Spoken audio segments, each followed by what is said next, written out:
Bob? How's it going, Cobby? As you can see, I'm fresh from the Superstorm Sandy scenes of New York behind me, presented by Jack Kirby. Hey, I can see. I feel like Commandy's gonna come and make an appearance all of a sudden. You know, that'll be cool. I have not seen the lots, so you never know, man. You know, I'm gonna be just as entertained and surprised at the chat, which should be fun. Excellent. Good to see you all, whoever's here so far already. Lots of comments. Love to see that. I wanted to say, Cobby, did you notice it? Like, I've not noticed. That was the first time I was really thrown off by that music. That was new music, right? Like, yeah, that was new countdown, like generic default countdown music. Yeah, that I, as far as I can recall, it was weird. I liked the other one. I didn't like that one. I was like, what the heck? Okay.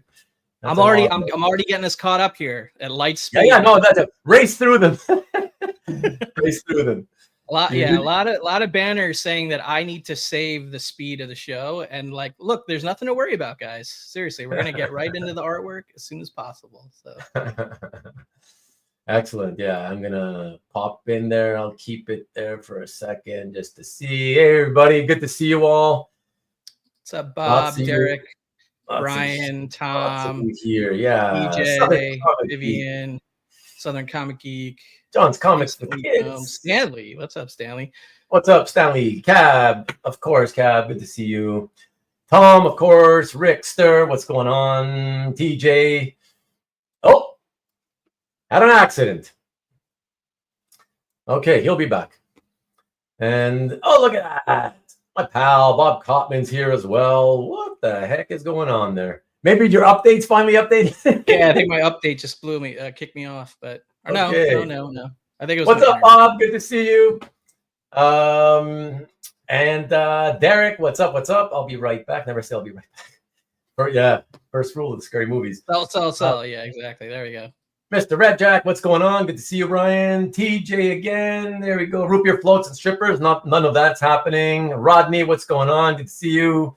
David Barr, all the way from Australia. Got to do that one. Yay, what's up? And my pal. What's going on, Carl? Good to see you here. And Carlito, it's not Sunday. It is definitely not Sunday, my friend. But it will be tomorrow, and I'll be back tomorrow. So tune in for that. And what do we got? Okay, Jerome's here. Look at that. What's up, Jerome? What's up? Corey Ross, good to see you. Good evening. Marcus, no Mannix tonight. And just quickly, you know me, Rodney. John Brown, what's up? I didn't like that new music. It was a little weird. It was not good. It was not good. Like Tony Bohem. I feel like it should be Bohem. Is that how you say your name, Tony? I've always wondered. It feels like it's French Bohem, like La Bohème, for those of you who know the play. But you probably, being American, I'm gonna guess you say Bohm. But let me know. Greetings, Jeff Wedding. What's going on? Hey, what's up, Steve Montrealer? Yeah, that's at least one Montrealer in the house tonight. Good to see you.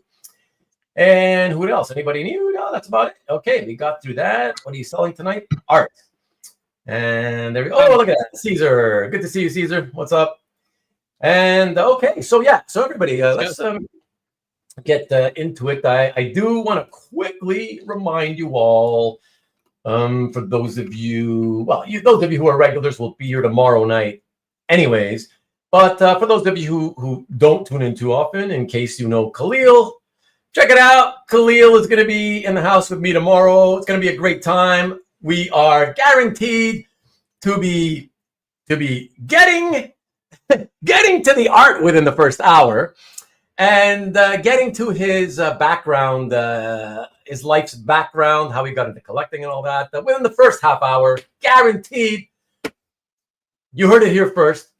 So please be here at 8 o'clock Eastern, 5 o'clock Pacific. That would be great. I would appreciate that. It's going to be a lot of fun. And I know Kahlil should have a lot of supporters coming in for that, so that'll be cool. And anybody else? I know that Carl, I know that you popped the video again. I'll be doing my promos for other channels tomorrow, at the beginning of tomorrow's show, not tonight, so that we could keep this one going a little bit more quickly and get right into it. So, guys, I just want to mention to start off before I forget that shipping has been spotty, shall we say, all over the world. And because of that, for tonight, and I haven't done it yet on my website, but I'm gonna have to change the price. For tonight and moving forward for the time being, I'm still using the post office, but I'm stepping it up to the higher category, service category level. So that means that the shipping to the United States is $40 for standard art, still around $6.50 cheaper than it would cost you to send it back to me. But yes, $40 here. Let me show you. Put this up.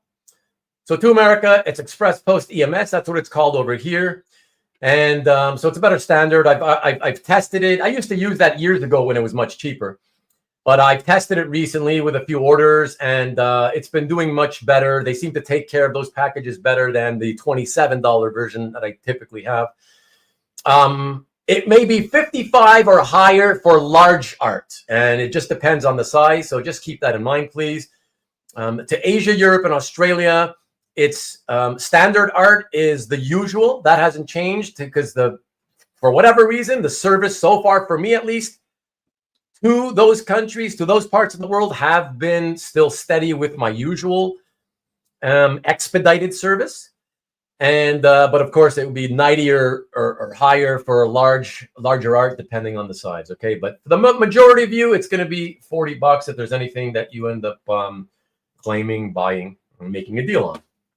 Okay, and I'll remind you of that at the end of the show.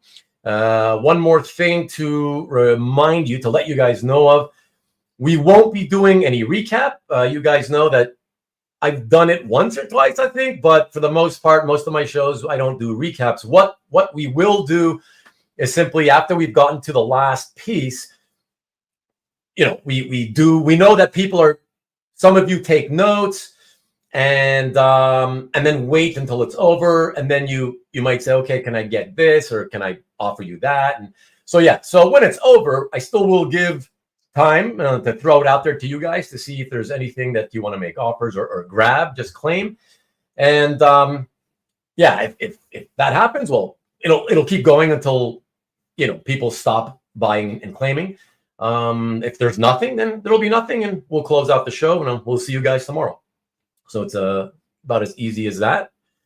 And I'm gonna try to think if there's anything else that I need to cover. So typically for payments, typically so I've told you guys already several times. Those of you who are new may not know this, but PayPal, that used to be my standard method of payment. It hasn't been for 2 years. I generally do not take PayPal. And that's because they screwed me. I don't want to get into the whole story, but they basically, after 20 whatever years, they started treating me like I was a new customer for some reason. And they started putting limits on my account.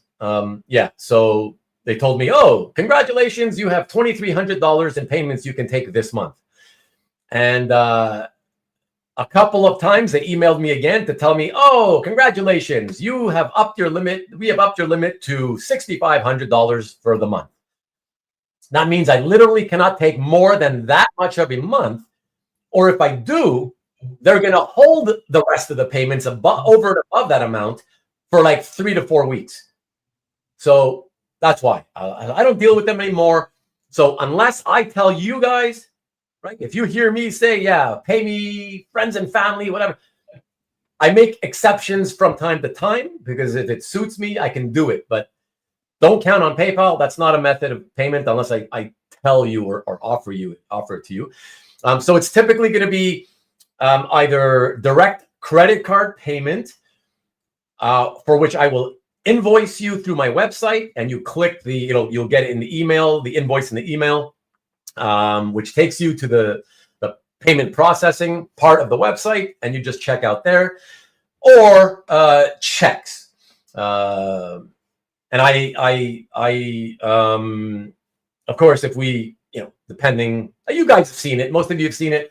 If we're negotiating whatever, depending on what kind of negotiating is happening, I may ask you, right. Sure, I may accept offers on the condition that you only pay by check. So whatever, but basically straight credit card or checks will be the order of the day. But either way, if somebody claims something or you accept their offer, they should email you at rubendecollector@gmail.com, correct? Exactly. So Okay. So let me pop that up. Thank you for reminding me, Kavi. And here we go. Ruben the Collector. Here we go. So when you guys are ready, when at the end of the show, or like for anybody who has purchased anything, remember that we do this on the it's the trust system, right? So any claims are expected to be paid for. Okay, it's always understood. So let's remember that. Don't dick around and claim stuff and then come up with excuses why you can't pay for it after. It's a commitment. Okay, it's a serious commitment. So please,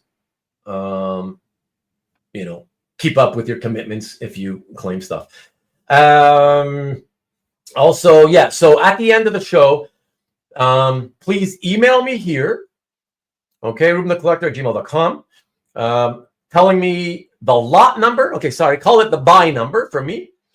Right? Everything's as always listed as buy 01, buy 02, and onward.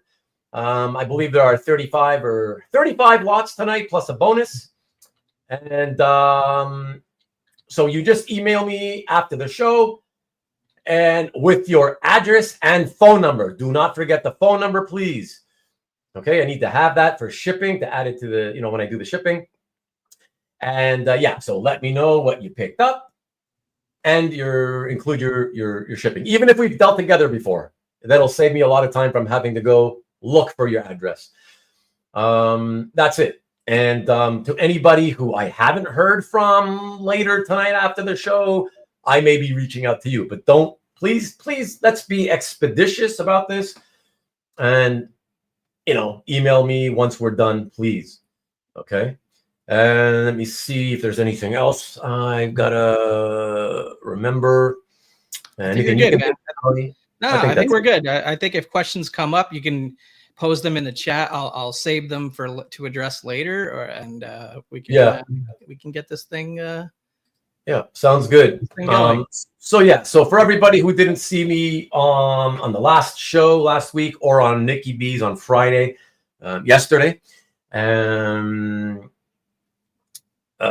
just be aware that I may from time to time peek into the chat, but Kavi's taking care of you guys on my behalf tonight, so I can just focus on talking about the art. Okay, so I apologize. I know you guys love it when I talk to you. I'm going to take your banner down. I think people got the email address at this point. Oh, so. Yeah. I thought it was down. I wasn't seeing it. Yeah, thank you. It's still there. And so that's it. So appreciate everybody. Thank you so much. And yes, Corey, you'll have some $3,000 Frazettas coming in right up. Yeah, paintings just for you. Okay, so I think we're good. I think we can get the show on the road. And let me see. Let me cue all this up. Any blue lines for sale? There is one blue line for sale, and it's a beautiful page, actually. No more spoilers, Ruben. Let's go. That's near the end of the episode. Let's go. So, okay, let me cue this stuff up, and let's get a start here. All right, so here we go with the first piece in tonight's show and sell, everybody. Buy 01. So this is one page from Daredevil 208. Some of you may know that this is the infamous Harlan Ellison story. For those of you who don't know, Harlan Ellison is a very, very famous science fiction writer who was a big comic fan, has since passed away several years back. And this is a very famous two-part story where Daredevil goes into a house that is rigged full of traps, and he basically has to escape, get through the house, escape unscathed. And I believe it's called The Deadliest Night of My Life, if I remember correctly. But it's my all-time favorite Daredevil story from the Mazzucchelli era. Right up there for me with Born Again, only because Born Again pissed me off because I hated that whole sideshow with that Nuke character. Hated that stuff. But yeah, so there you go. And so here we have at the end of the first issue, Daredevil's been beaten pretty badly, trying to get through that the House of Horrors, if you will. And so he makes his way with his costume all shredded up and beaten and battered over to Natasha's house. That's the Black Widow in her negligee, or what do you call that? The nightgown, if you will. Nightgown, yeah. For a short while, she had a short haircut. And so that is the Black Widow right there. And it finishes with Matt going to court the next day, he's thinking to himself, okay, finally, nothing's going to go wrong. Everything's finally safe now. And then you see over his shoulder those two creepy girls from straight out of a horror movie, who obviously are showing you that the danger is not over yet. So there you go. Excellent. Love that story. Let me come back to Yeah, it's awesome. Yeah. All right. Next piece. Let's move on to number 2. So this next one, everybody, will be by 02. And this is the favorite Batman piece that I have, not by Mike Perkins. And this is from Batman 380. A fantastic splash. I mean, obviously, I don't need to tell you why, but an absolutely beautiful, really large image of Batman. The beautiful design by Rick Hoberg with the Batcave in the background, and you see the reverse negative bat flying in motion out of the bat, and as he crosses over Batman's cape, finally has some shadow on him and looks more black. As he floats, flies above the moon over the cityscape. And what's really, really great about it, aside from that incredible Batman image with the open cape, is I just love the fact that it's got that montage featuring the Batman origin scene of young Bruce Wayne watching in horror as Joe Chill guns down his parents.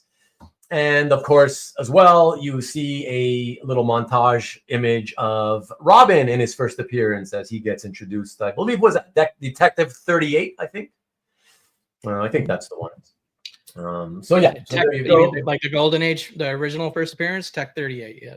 Yeah, Tech 38. Yeah, that's it. Yeah.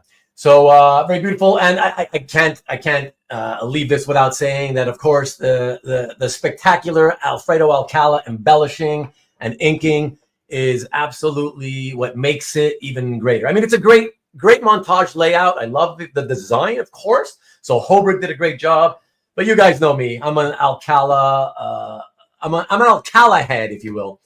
Yeah. So really, really, really love that. That kid does look a bit creepy. What's that? The face of the kid is kind of creepy. Yeah.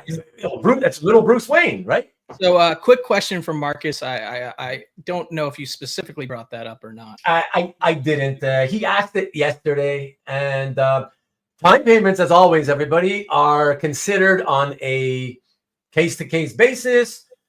What you need to do is make me, tell me whatever it is that you're offering in terms of the time payment. So I need information. You guys know I do not like time payments. I do them depending on different circumstances, of course, but to make it as a general rule, because I hate them, the faster you can pay me, the more likely it is that you'll get me to agree to it. I mean, that's the main thing. And the only other thing to know is that I expect roughly, give or take, a 20% down payment immediately. And then you have to tell me how much total time you need to pay it off. And I kind of want to know, how often you're going to give me payments. Okay, So and then real quickly to answer Cab, I would imagine the answer is yes, because we're not doing the answer is yes. The answer is yes. With the proviso in mind, everybody keep in mind that so tonight is the first part of like a 4-part sale, meaning I don't have other art other than tonight's art to offer after this, but after tonight, everything that is still available, I will be doing an art drop on my website, ASAP.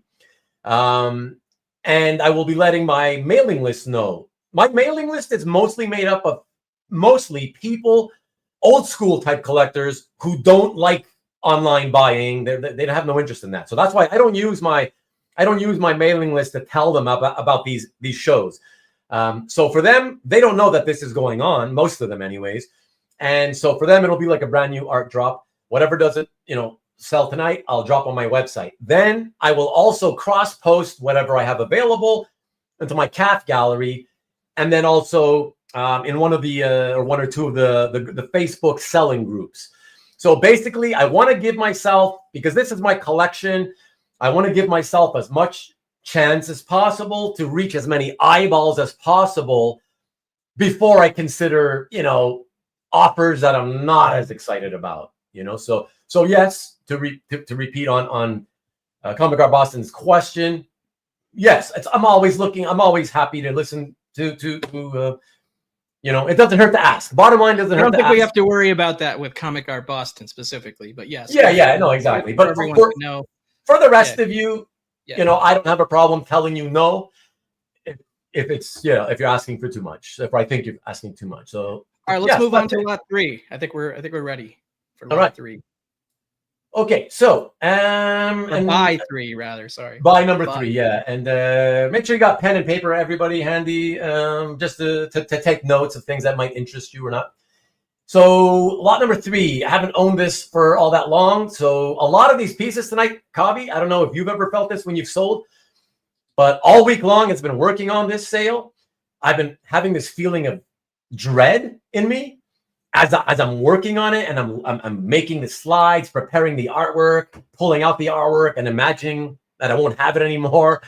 I'm just getting this feeling of dread. It's like, oh my God, because I guess it's becoming reality now, where like it's not just about raising some money for my short-term needs. I'm also at this point, because of the stuff that I'm selling, it's out of my collection. It's also that I know that once I start selling some of this stuff, the floodgates kind of open. And I know that me beginning the process of whittling down the collection has really truly begun, and sort of winding down the collecting that I've been talking about for years. So I feel dread about a lot of these pieces should they sell. But anyway, so going with the last piece, that beautiful Alcala embellished Batman, I thought it would be apropos to bring in the next piece with his partner from the world's finest, also beautifully embellished by Alfredo Alcala. Here we go, check it out. And so this is from World of Smallville, number 2. It's the title and credit splash from 1988 by Silver Age artist Kurt Schaffenberger, as you can see with that barrel chest on Superman. And what I really particularly love about this, I mean, of course, you guys know, I love Superman. I love Alfredo Alcala's inks. Who doesn't love an outer space background on their art? That's always popular. But what I really love, especially, is the fact that I love the human moments. In artwork, I love emotive artwork. And not always, I love action as much as the next collector. But I love moments like this, just being contemplative, thinking. Check it out. For those of you who may not have thought about it, look what it also evoked to me. So you get Rodin's thinker. And so I love it, especially being Superman. So it's very, very nice splash. And already, 37 years old? Crazy. It does not come with a frame. There we go. And one that you had on the wall at some point, or no. I keep in mind, I've never ever framed a piece of comic book art yet. Right. You're more about the paperback stuff and the color stuff on the wall. Yeah. So. Yeah. I will be framing at some point some of Mike Perkins, the Batman First Night art. It's just that I was supposed to do it last September, and then I realized, okay, no, I started realizing, oh yeah, I've been spending a lot of my income tax money this year on art and stuff. I was like, no. Let me wait until the new year comes around. Let me pay off my tax and stuff. So I'm delaying the framing because it's going to be expensive. But yeah, I'll eventually start framing some of that, Okay, so yeah, so that's buy number 3. Let me move on to buy number 4. And that Thank you, Nick. Thank you, Nick. Appreciate it. That is this one. So this is the Avengers number 126, page 11. This is by Bob Brown and the amazing Dave Cockrum early on in his career, providing some amazing inks. What I love about this especially is the fact that, as far as I could tell, I was doing a lot of research. Dave Cockrum seems to have only inked this particular issue. And because I was looking for around like 10 issues before this, like 10 issues after. And the vast majority of these issues from this era are inked by Don Heck. And I don't know, you guys who have been here, regular viewers, know that I'm not a huge fan of Don Heck. And yeah, most of the pages from the era inked by Heck over Brown, not very pretty. But yeah, the inks in this particular issue are amazing.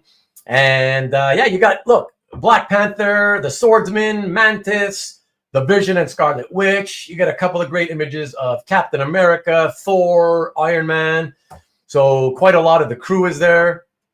And yeah, it's been a while since I've had, that may be, Steve, that may be, but I'm pretty sure I checked, and I don't know how I would have missed, the previous 2 issues, but I'll take your word for it. But he didn't ink much either way. So, but yeah, some good content with a lot of great Avengers characters here. And yeah, like I said, much better inks than most of the surrounding issues. So if you're an Avengers fan, that's a good one to get. Also early Bronze Age. So, okay, let me come here and actually give me a second while I turn off the heat here. Okay. And hey, Alberto, sorry, what'd you say, Coffee? You had a space heater down there? Yeah, exactly. Yeah. Are all the pieces tonight of such high caliber and of these ballpark prices? I would say spoilers. I think he might need to leave. That's why he wants to know if he should blow off what he has to do in order to stay and stick around. Yeah, trying to figure out, is it worth me sticking around? I can say, Cab, and this goes out to all of you, I did worry, I have concern tonight that the sales could potentially be soft tonight for the primary reason that I typically have more, as you guys know, more, as I call it, art for the everyman instead of art for the rich man. You know what I mean? I usually have a good broad range of mostly affordable type stuff that's affordable to most collectors with a few higher end pieces mixed in. But I didn't do this on purpose. I was just picking pieces that I, for my collection that I needed to, I thought I needed to start selling. And it just turned out that as I pulled them all out and I looked through trying to figure out, okay, how many are below $1,000 and how many are above 1,000. And that's how I found out, there seems to be only like 3 pieces or so that are below 1,000. So that's your answer, Cab. Most of it is 4 figures, and I apologize in advance to those of you, the regulars who like to buy the below 4 figures, the 3-figured stuff. But this is what the stuff is worth. What can I do? It's about budget, he's telling us. Okay. I highlighted that comment. That makes sense. But yeah. So, hello. We said hello, Nick. Thank you. Appreciate it. And you're welcome, Cab. You're welcome. All right. So let me then go to, now I believe we're on 5. Buy number 5. Here we go, everybody. Check this one out. I had a couple of offers a few years ago to sell this one, and I didn't want to sell it. Here we go. Check it out. So this is by Fred Kida, The Amazing Spider-Man, 1983 daily, with a very, very strong focus on good girl art. And it's Mary Jane Watson that you get. Very, very voluptuous and sexy in the middle panel. And personally, I really love the body language in the third panel. So this is something that a couple of years back, not a couple, it's probably been like around just before COVID, I want to say, maybe around COVID. A couple of different people reached out and they each offered me the same price. They wanted to pay me $1,000 for this. I said no right away because I didn't want to sell it. And I didn't even bother to give them a counter offer. At the time though, this would have been my counter offer had I been willing to sell it. So I just figured a few years later, I'll just keep the same counter offer. And if any, Mary Jane focused collectors out there want it, well, there you go. There's a nice one, a really, really nice one for you. Yeah, that's a beautiful MJ. Especially the middle panel, especially, but yeah, they're all... yeah. It's a great MJ piece for sure. Okay, so nothing much more to say about that, guys, other than 1983. So what is that? 43 years? 42 years? 42. Yeah, 42. Yeah. Okay. So this next one, everybody, I hope you will forgive me. This next piece, I'm sure you'll appreciate it to some degree, some of you. This next piece is not comic art. And the only reason I decided to pull out stuff like this tonight is simply because, and TJ, this one goes out to you. Last night I was in the chat of Nikki B's show. And then for about 10 or 20 minutes, Nick invited me onto the stream, into the studio. So I jumped in the studio with him, but I couldn't see the I wasn't able to see the comments while I was in the studio. But I noticed after the show ended, I looked at the chat comments that I missed. And TJ, I noticed you asked if I was going to have any paperback art, which was really threw me for a loop. And I thought that was weird. I don't know why you asked. Maybe you can let us know in the chat. That was kind of odd. But since you asked, I thought, okay, what the hell? Why not? And I didn't just bring one. But yeah, and trust me, I know that this is not the right crowd for it. I know I'm not going to be selling this stuff tonight, but I figured hopefully you guys appreciate seeing it anyways. Check it out. So yeah, by number 6. And this is for the paperback vintage paperback novel, Call Me Bad. The old school vintage paperback collectors referred to this type of book as this genre as the sleaze genre, because that's in reference to the stories inside between the covers, front and back cover.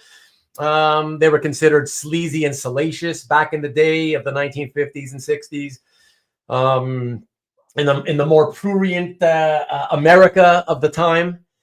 But I hate the word sleaze, and especially since I collect the artwork, not the stories. I just obviously referred to this stuff as the good girl art genre. So just thought I'd show this one. Interestingly enough, I have a distinct memory. Many years ago, I had this in my gallery, and Dino Mauricio, of all people, before we knew each other, reached out and wanted to know if he could buy it. But I had no interest in selling it, so I just interesting. Wow. Yeah, okay. Yeah, that was weird. I was like, wow. Oh, I'm sorry. We didn't really know each other. But I had sold him a killer, spectacular Spider-Man cover in the past before that, But that's the only contact we had ever had before, 1960. So I just look at that. I'm like, wow, I can't believe this thing predates the entirety of the Marvel universe, It's like, holy shit, man. So yeah, I love this stuff. So there you go, TJ. Again, yeah, it's beautiful. Not a lower pool of collectors in our community for that stuff. This is definitely not our community stuff. Yeah, it's a beautiful piece. But let me know, Kavi, if you happen to see TJ answer my question. I asked him about why he asked me yesterday in Nick's chat if I would have paperback art showing, because that was just, it threw me for a loop. I was like, why would he even bring that up? That's weird. Nobody has ever asked that. I did not see a response from TJ about that necessarily. Okay. No problem. But if you do, just highlight it for me, right? I see it. Yeah. So, okay. So yes, Ruben the Sleaze fan, the Pimp Daddy. Yes, sir. You know me, Brian. Okay. Let us get on to number 7. Another one I haven't owned for very long, and this is no way this can be part of my collection. Yeah, I just had to smirk at that comic. Yeah. I'm sure a lot of married collectors would not be able to have this in their collection. But yes, this next piece, check it out. DC, Justice Society of America, a beautiful splash by Jesus Merino, featuring Obsidian in that killer costume design. One of the great DC costume designs. Wildcat as well, beating the shit out of Nazi pricks, which of course we all love to see happen. And this, unfortunately, my total, I have no movement here. I basically have $40 of wiggle room. If I take into account somebody wants this, and if you pay me by, with credit card, once I lose the credit card fees, I'm at my cost, whatever. So yeah, that basically has to be it. It's basically at cost, and yeah, I'm happy to find a home for it at cost if I can, but otherwise, I guess I'll keep hanging on to it for the time being. And that's it. Yeah, just beautiful JSA splash. I know there's not too many DC or particularly JSA fans here, but I love it, and wanted to share it anyways and see if I can find good homes for all of this stuff. That's an affordable piece, or relatively. Yeah. Well, that's what I'm saying, right? That's one of, like I said, I think it's only 3 pieces that are below $1,000. Okay. So TJ did chime in here. He said his interest in this kind of art has always been annoying. It was an interest of yours. That it was a oh, okay. All right. Thanks, TJ. Well, there you go. And just for you, TJ, I brought a few. I have I think I brought 3 or 4. So there we go. Okay. Then we go from 7, we go to 8, and number 8 is not Marvel, nor is it DC. And this is, I believe, the only independent piece I have tonight. And that is one of my favorite all-time indie comics, or honestly, any comic from any publisher of all time.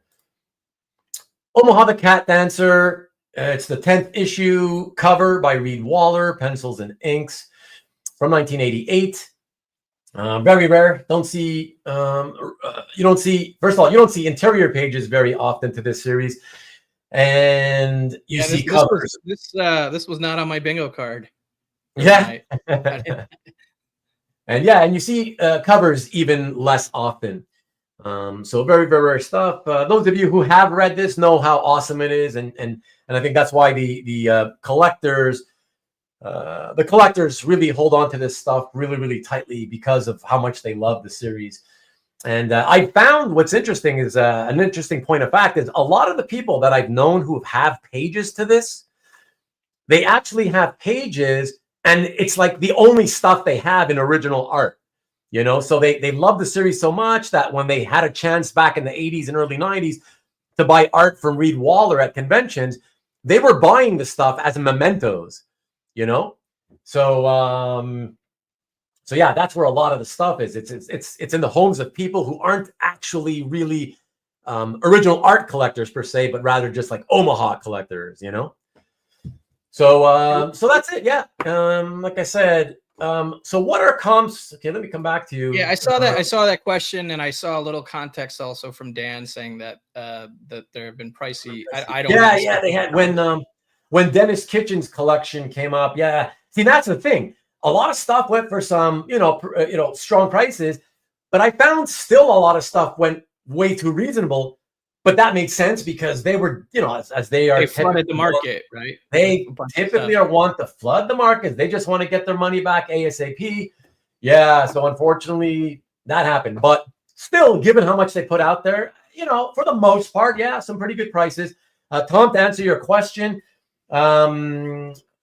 so I think back in 2000, I want to say 10 or 11, I sold the cover to number 2 for $2,500, and I sold the cover to number 1 at that same time for $10,000. So yeah, 14 or 15 years ago, and that's it. Yeah. Those are the only comps I've ever seen. Number 1. That's probably because of it's being a number 1. I mean, it would be a lot more net, right? So it would be a lot. Oh yeah. That was $10,000 almost 15 years ago. Yeah. So that was because it's just the first issue. I mean, yeah, that's gonna always carry a massive premium to the rest of them, So there you go. Okay. Anything else we got to address? Nope. That's it. Move on. Okay.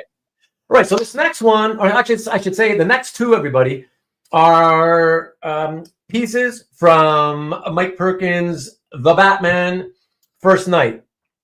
Before I show you, I gotta explain the reason because I know you're probably wondering, well, you still have some available for sale on the website. Why would you be selling a couple of these? Well, I'll tell you why. Because I, due to extenuating circumstances, I ended up having to refund somebody on a purchase, and it's something I'd never done in my entire time in this hobby, 28 years. I don't accept refunds, right? But again, extenuating circumstances, it's fine. So I bought them back. But what happened was that because of the fact that I had already paid Mike the money for them, and I didn't want, I didn't want to disappoint him and tell him, hey, can you give me the money back? I got to refund the client. I just felt bad. So I just decided, what the hell, I'll take it out of my pocket. And I refunded the client out of my pocket. And so I technically own them now. But I have already 8 pages from the run. They're, like you guys know, they're not like cheap pages. So that's enough for me. I'm happy with my 8.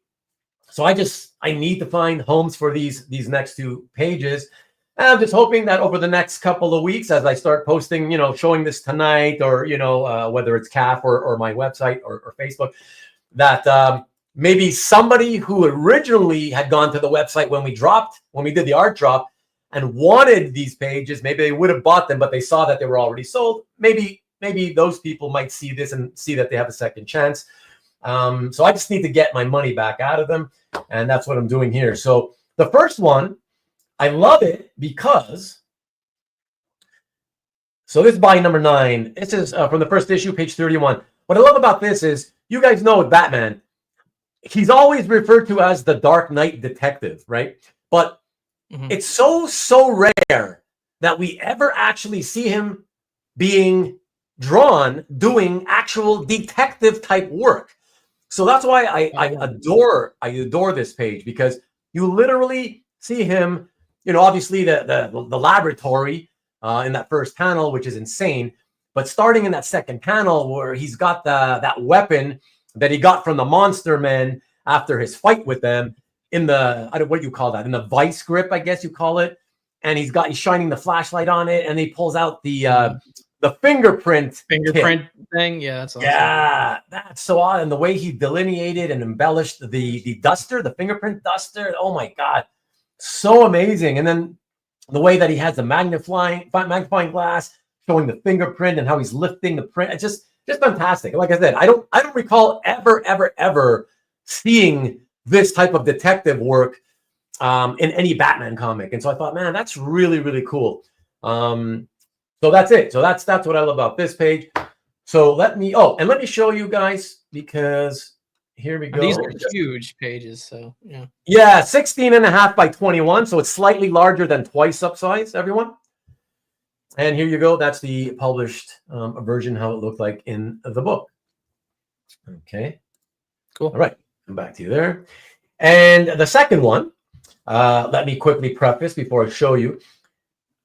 Some of you know, some of you don't, but 6 out of the 8 pages that I bought from the series is a 6-page sequence from issue number 3. And the sequence, so it's like a romantic sequence. My favorite pages are 2 consecutive pages within the 6 that show Batman and his girlfriend, the actress, in a romantic scene. And it ends with the 6th page out of the 6-page sequence with them making love drawn in a very subtle way with the 2 figures really, really tiny. So you have to look carefully to make it out. And then, so this page I'm going to show you now, this is the page that follows my 6-page sequence. So this is a very fun page because it's got the girlfriend where she wakes up the next morning. All right, and let me show you. So here you go, Batman First Night, number 3, page 8. It's got, there's your other girlfriend, right? So she wakes up, she's nude. She doesn't see Bruce anywhere. She's like, where's my clothes? And as every one of us has seen in one comic or one movie or a TV show or another, at many times in our lives, in these situations, they typically grab, the bed sheet, or if their clothes are nearby, they grab the clothes. But it's so funny because here, the only thing she has to grab is the bat suit. And so I thought that was really, really funny, especially there in that what, I guess 1, 2, 3, 4th panel, where you can see the the cowl. The cowl of the suit actually has it wrapped around her, hanging behind her as she's walking around looking for Bruce. It's really, really, really, it's funny and fun at the same time, but artistically outstanding. You guys know, obviously, I don't have to sell it. You guys know what I think about Mike's work, and especially in this, it's the work of his career. Look at that the first and second panel, the architecture, just outstanding, absolutely outstanding stuff. What do you call it? Ink wash up the wazoo.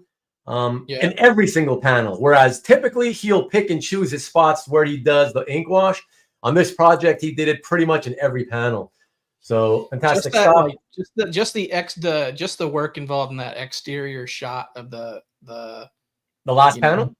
No, even just the first panel is like awesome. Oh, the exterior. Yeah. Well, that's what I was saying. Yeah. Right. Yeah. The first 2 because of the architecture. Yeah, it's just amazing. Yeah. It's amazing. He didn't skimp on any panel. Yeah, he worked his ass off on everything from panel to panel, from start to finish, all the way through. So, yeah, really good. Oh, and just to show you here again, guys, here we go. And the color version on the right. So there we go. And that's it. Okay. Beautiful. All right. Okay, so from there, once again, we've done it before. We'll do it again for a second time. We're going to go from Batman and move over to his partner in the world's finest, Superman, by number 11. It's from Superman number 84 by Dan Jurgens and Joe Rubinstein from 1993. And I just love this one because of the sheer power. I just love his build. I love the exact place where Dan set up the camera shot from. It's like just close enough that it really shows the power. And I love the fact that he's got that iron brace or that steel brace on.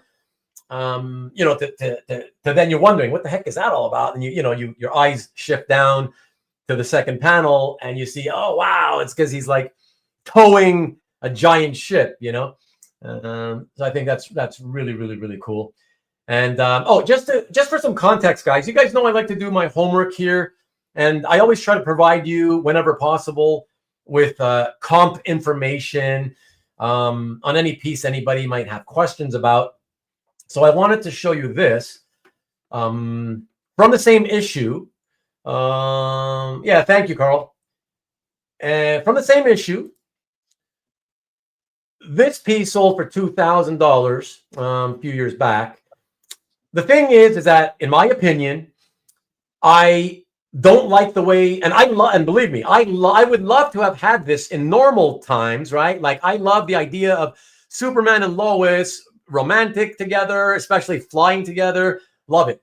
The problem for me is Lois. Look at the original art, especially. Lois looks like she's been hypnotized and like a zombie, and her body is so stiff. Like, you know, she wouldn't be, you know, with her legs close together like that, pointed toes. Like, it's just so unnatural to me. And that's why it threw me off. I just didn't like it enough. And that's why I didn't bid on it. If it wasn't for that, I definitely would have bid on it. But yeah, once I see stuff like that, I can't unsee it. Even the smile on Superman's face is kind of weird. Right. His face looks a little weird. I'm like, he looks kind of like, is he devilish, like evil? I don't know. It's weird. It looks like he's the one who hypnotized her, you know? But you know, it's cool. It's a cool layout. I love the layout. But yeah, for me, the awkwardness, I couldn't get past it. So that's it. Because listen, if it didn't have the awkwardness in the drawing, I would gladly pay $3,000 for this, you know? So, but that's how I feel about it anyways. But, so yeah, everybody, like I said, if you're interested, all of this stuff will eventually, and over the next few days, hopefully go to my site, and CAF. So there you go. Buy 11 on that one. Okay, let's move over to the next one. Buy number 12. Buy number 12 is, man, I should have given this to Nikki. He's known for selling pricey Mark Bagley art. So check it out. Buy number 12 for the speculators among you out there. Oh, damn. So this is from Venom First Host. This is the birth page, first appearance of the Sleeper symbiote. And I got to say, I haven't read all his appearances, but I read this miniseries and a couple of other appearances after the miniseries. I love this character. Not only do I love the design, because he looks cool, but like not quite like a spidery type related character. I love the 4 eyes. I love the way the design of all that yellow stuff is. And he's got so many different powers. Like those of you who have read all his appearances, you'll know he's got so many powers. He should be the single most powerful symbiote at Marvel. And you just need a good writer to recognize that. And they could do some really kick-ass stuff with this. He's also the only symbiote who can actually take this human form without the need for a host, for a human host. So yeah, there's so many reasons why he's so cool. But anyways, also, just so you guys know, this is the 14th page to issue 3. So it's the intro and birth page splash, but it's also the cover to the same issue, second print. So it went back for a second printing and they used it for the cover. Yeah. Right. So it's a first appearance, a splash, and a cover, hence the price. Yeah. That makes sense. Exactly. So there you go. And let me get that off. Yeah, I did not expect you to I've read that series. You know, I'm a big Bagley guy. I didn't expect you to have that. I didn't know you had that. That was pretty cool. Yeah. Yeah. I mean, I can't buy it, but yeah. It's cool. Very cool. Well, I'm happy you like it. I mean, you know, even the sales shows, like, sure, you want to sell stuff, whatever, but like, it's also fun to hear people's reactions when they're like, "Oh, I love that!" Like, even though they don't have any intention to buy it, right? But when you see other people like the same things as you, it's kind of fun, right? Like, it's just something to talk about, right? So, yeah. So, all right, everybody, let us keep it rolling. And boy, man, we're making really good time, and we're gonna go to buy 13, everybody. And for this one, I've had this for a very, very, very long time. I don't know if I really want to sell it, but obviously it's here tonight. So this one, everybody, check it out. I have a couple of extra slides to show you. It's hard. This one's tough because it's pencil. And pencils online are always, like on video, always very, very hard to show, especially since this one doesn't have shading. But check it out. So by 13, this is the original final John Buscema pencils for the cover to the 1998 Avengers Under Siege trade paperback, which collected what I think to me personally, my favorite Avengers story of all time, and to other people that I've spoken with, definitely up there as one of the best Avengers stories of all time. That was ultimately painted by Joe Jusko, which is the primary reason why Buscema did not feel any need to have to do any shading, since it was going to be painted anyways. So I want you guys to know, there you go, Mr. Red Jack. That's the way, Brian. I want you guys to know that there are, from what I've seen over the last, my time in the hobby, I've seen 2 prelims for this. And I want to show you, because here, let me show you again. This next slide is going to be the original art on the left, right? And I'm sorry, I could have darkened it, but guys, because I'm trying to sell, I will never adjust something to make it look different than what you would get, in person. So that's the thing. I don't want you to think it's darker than it really is. So here we go. Let me show you this next one. All right. So this is a scan of one prelim that he did. And I believe I remember seeing 2 prelims over the last 25, 26 years. Okay. As you can see on the right, the prelim, which has been darkened also, by the way. That's why it looks so black in some areas.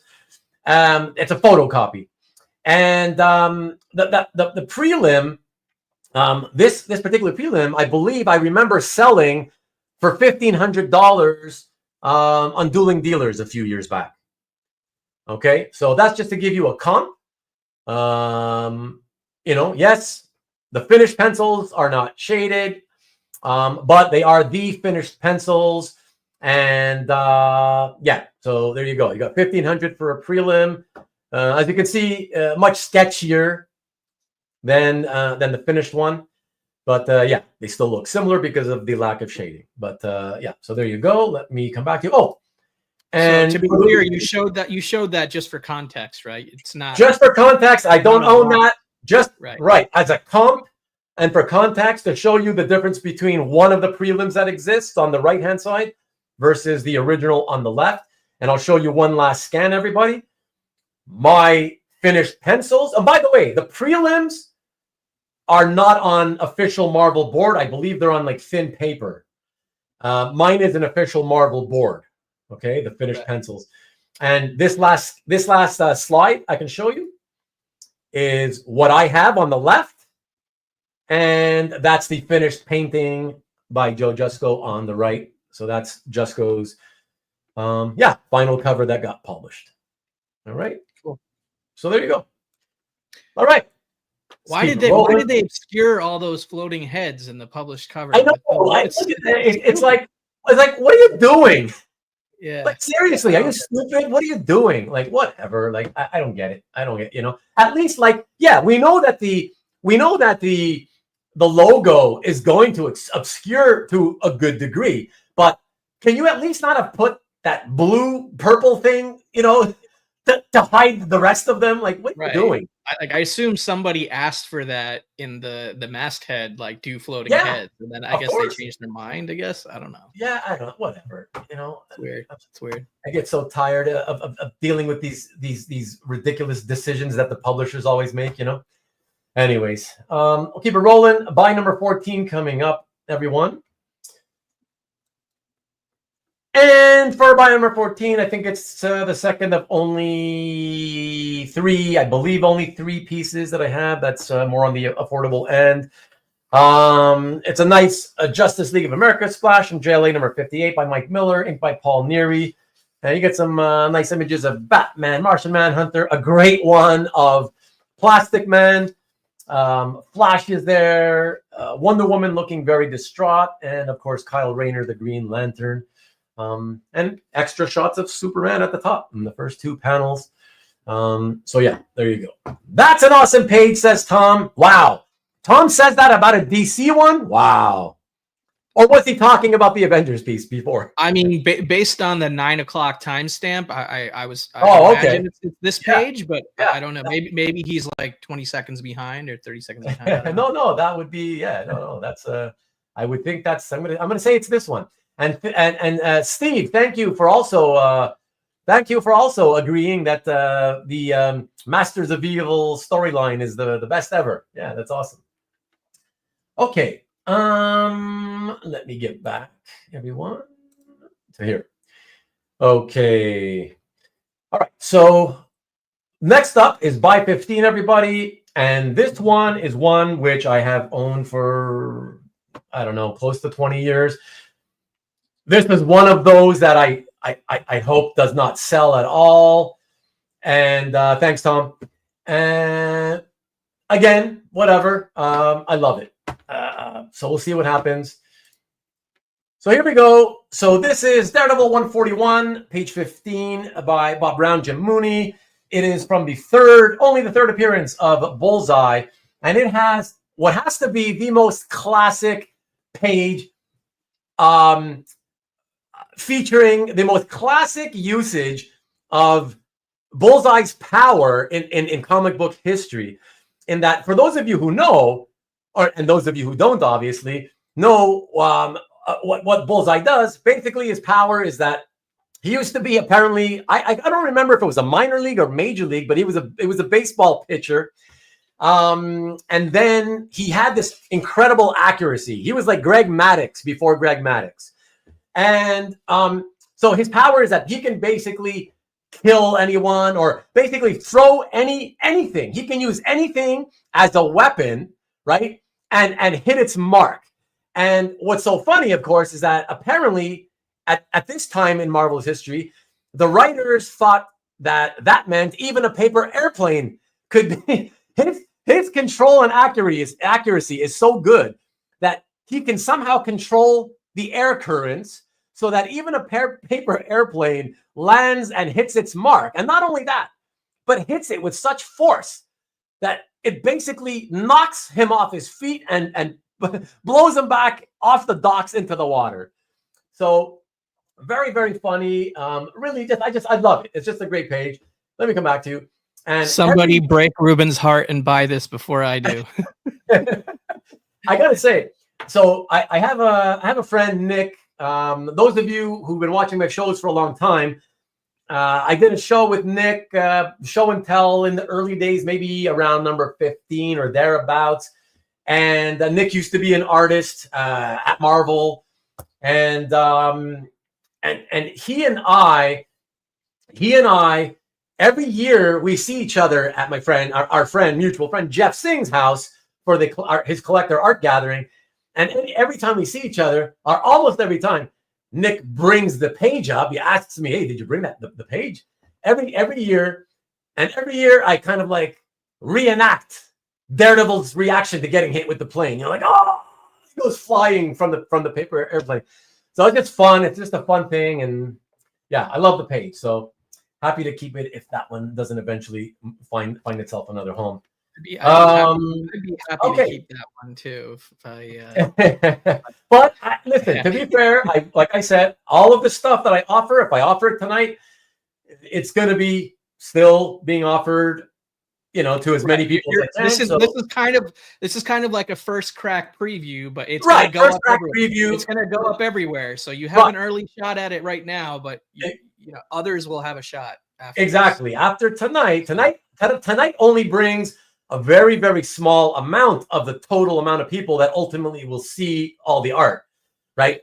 If you're asking why do you start with YouTube, then it's because I've told you guys, I just love the interaction. I just find it fun to sell art this way because we get to talk together, right? So that's why I do it. But then, like I said, after tonight, I start posting all the art on the website, send out a message to my mailing list, cross post in my cap gallery, Facebook, so on and so on. So yeah, consider it kind of like a preview tonight. All right, so that's number 15. For buy number, it's a listen. When you're a collector, Cab, it's a shame to sell any page, isn't it? Right? I wish I was supremely wealthy, so I never would have become a dealer, and every page that I ever bought, I would still have today, like you, Cab. So I wish I could have done that. So there you go. All right. So let us move it on. We got what? So that's 15. Go to 16. This is a fantastic cover beautiful. This could be the best artwork that I'll show tonight. So please allow me this, everyone. It's a cover, but it's not a comic book cover. Here's another one of my vintage paperback covers. Check it out. So this is by 16. It's from a novel called Combat, published by Lion Library, issue, if you will, number 127. And it is oil on illustration board by Lou Marchetti. He is actually one of the most famous, most well-known of the paperback, the vintage paperback era artists who worked from the early 50s. I would say the majority of his career went from the early 50s into the late 70s, I want to say.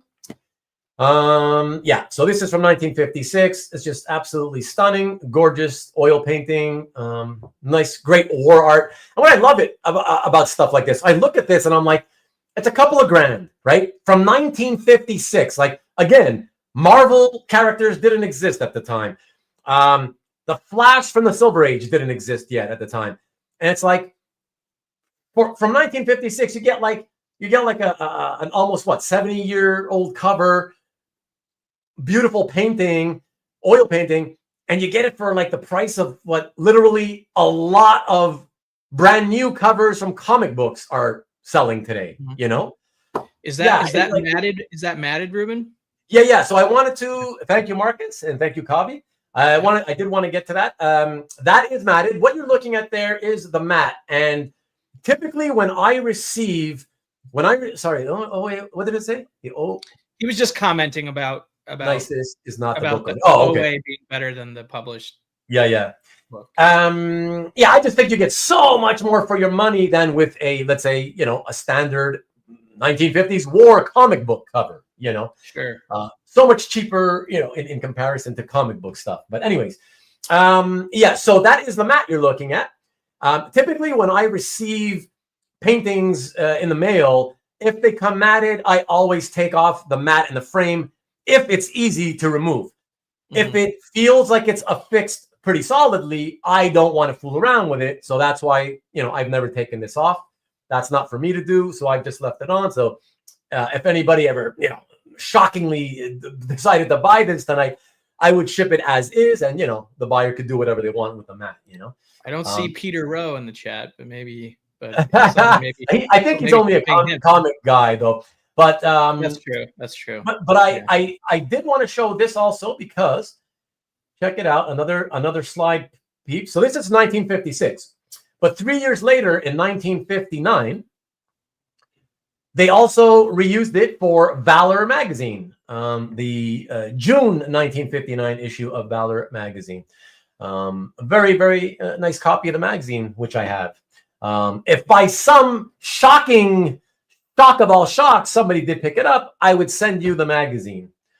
So there we go. Bob, Caesar. He was talking about the Daredevil page. Sorry. Okay. Yeah. He said he's a little behind.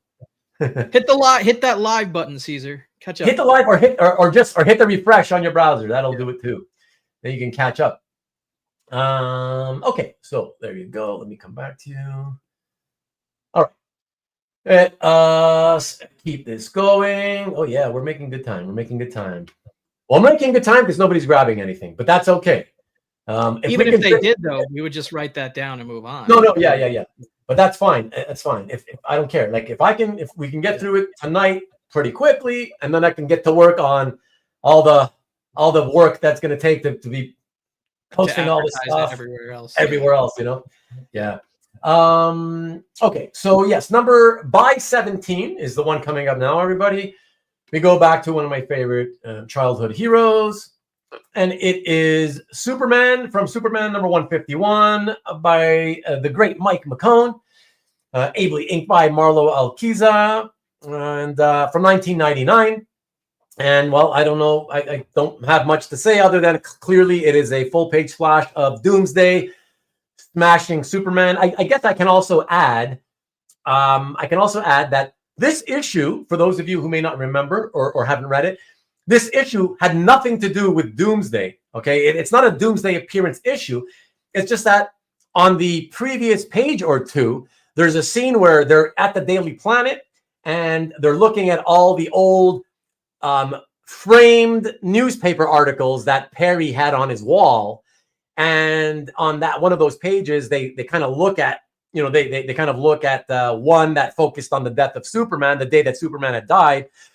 And, you flip the page, this is what you see. And I think the caption says something to the effect of, I think all of us died a little bit that day, so it's just a flashback to his death, basically, so that's it. That's all. If you can't afford the Death of Superman pages, which not many people can now, you can get a flashback. Oh yeah, it's fantastic, and I love this kind of stuff. I love homages, pages that homage classic moments. Like I have an Ethan Van Sciver double page splash of the homaging the death of Superman. Right, where he's lying on his back and Lois is on her knees crying, while he's lying there dead and Doomsday's on the ground dead off to the side. I love that because I'm never going to buy the actual, from the original run, Death of Superman. So it's just much more affordable ways to have, you're getting the nostalgia if you're into the nostalgia. And if you just think it's cool, historically speaking, it's a much more affordable way to get it. So, I love these flashback type pieces, All right. So that was Buy 17. Let me keep it rolling, folks. Let me go from Buy 17 to Buy 18. And Buy 18, we're going to head back to Marvel and the Bronze Age. And for that, we will show you this wonderful, it's just a very interesting... Barry Smith, when he was known only still by his birth name of Barry Smith, a lovely page from Marvel Premiere from issue number 4, page 22, ably inked by Frank Brunner. Very interesting because, of course, everybody at this time, 1972, Brunner was doing that amazing work. Yeah, exactly. Great combo. Doing that great stuff, the great work, on Doctor Strange. And you had Barry Smith coming off of the Conan run. So very, very interesting. Now, obviously, you're not getting Doctor Strange on this particular page. So this is more geared towards the collector who just wants more affordable Barry Smith and or Frank Brunner artwork. Without having to pay the mega thousands you have to pay, if Doctor Strange were to be on it. So this is more of a budget collector's Barry Smith, Frank Brunner type piece. So and one of the awesome. Thank you. One of the more affordable pieces I have in this grouping too. That's of the ones that are above $1,000. Okay, so we take it from 18. We go from Buy 18. We go now to Buy 19. Everybody. So there's extra information about comps that you will see on the left-hand side of this slide because it's pricey. And so this way you can see, but I'll talk about it at the same time. And here we go. Check it out. All right. So this is the cover to the anniversary, the 300th issue anniversary to Captain America number 300, featuring Captain America fighting to the death versus the Red Skull by, in my opinion, my favorite all-time Captain America artist, Mike Zeck, inked by Paul Neary, who then succeeded him on the title not long after. And what I want to point out here, a couple of things, everybody. First of all, I don't think there's any argument. I mean, you could argue it, but I don't think anybody can claim that there's any other villain aside from the Red Skull who is the top rogue in Captain America's Rogues Gallery. So the evil Red Skull Nazi, to me, that's the best you can get in terms of villains. And so it's got him, like I said, you add that to the fact that everybody always loves anniversary issues, 300 type issues, 200, 100, whatever. I love that. Okay, so now move over to the Alberto. Yeah, this one's creating quite some engagement. But Alberto, at least you have Zach already, Alberto. So relax, okay? You've got some Zach, you've got some Kirby, And so what I wanted to say is the extra info that I've added there, everybody. Note that it says, okay, so I did all the legwork, and I went back and found all the data for the last 8 Mike Zeck Captain America covers that sold. And when I took the 8, I can tell you this. I can tell you that they ranged from a low of 19,000 and change. I believe it was 19,500. And the highest was, I think, 80. Here, actually, I have it written down. Give me a second. 19,500. And the highest one was 87,400. And so what I did was, just so you guys don't think that I play around with numbers, okay? And you can see I'm being honest.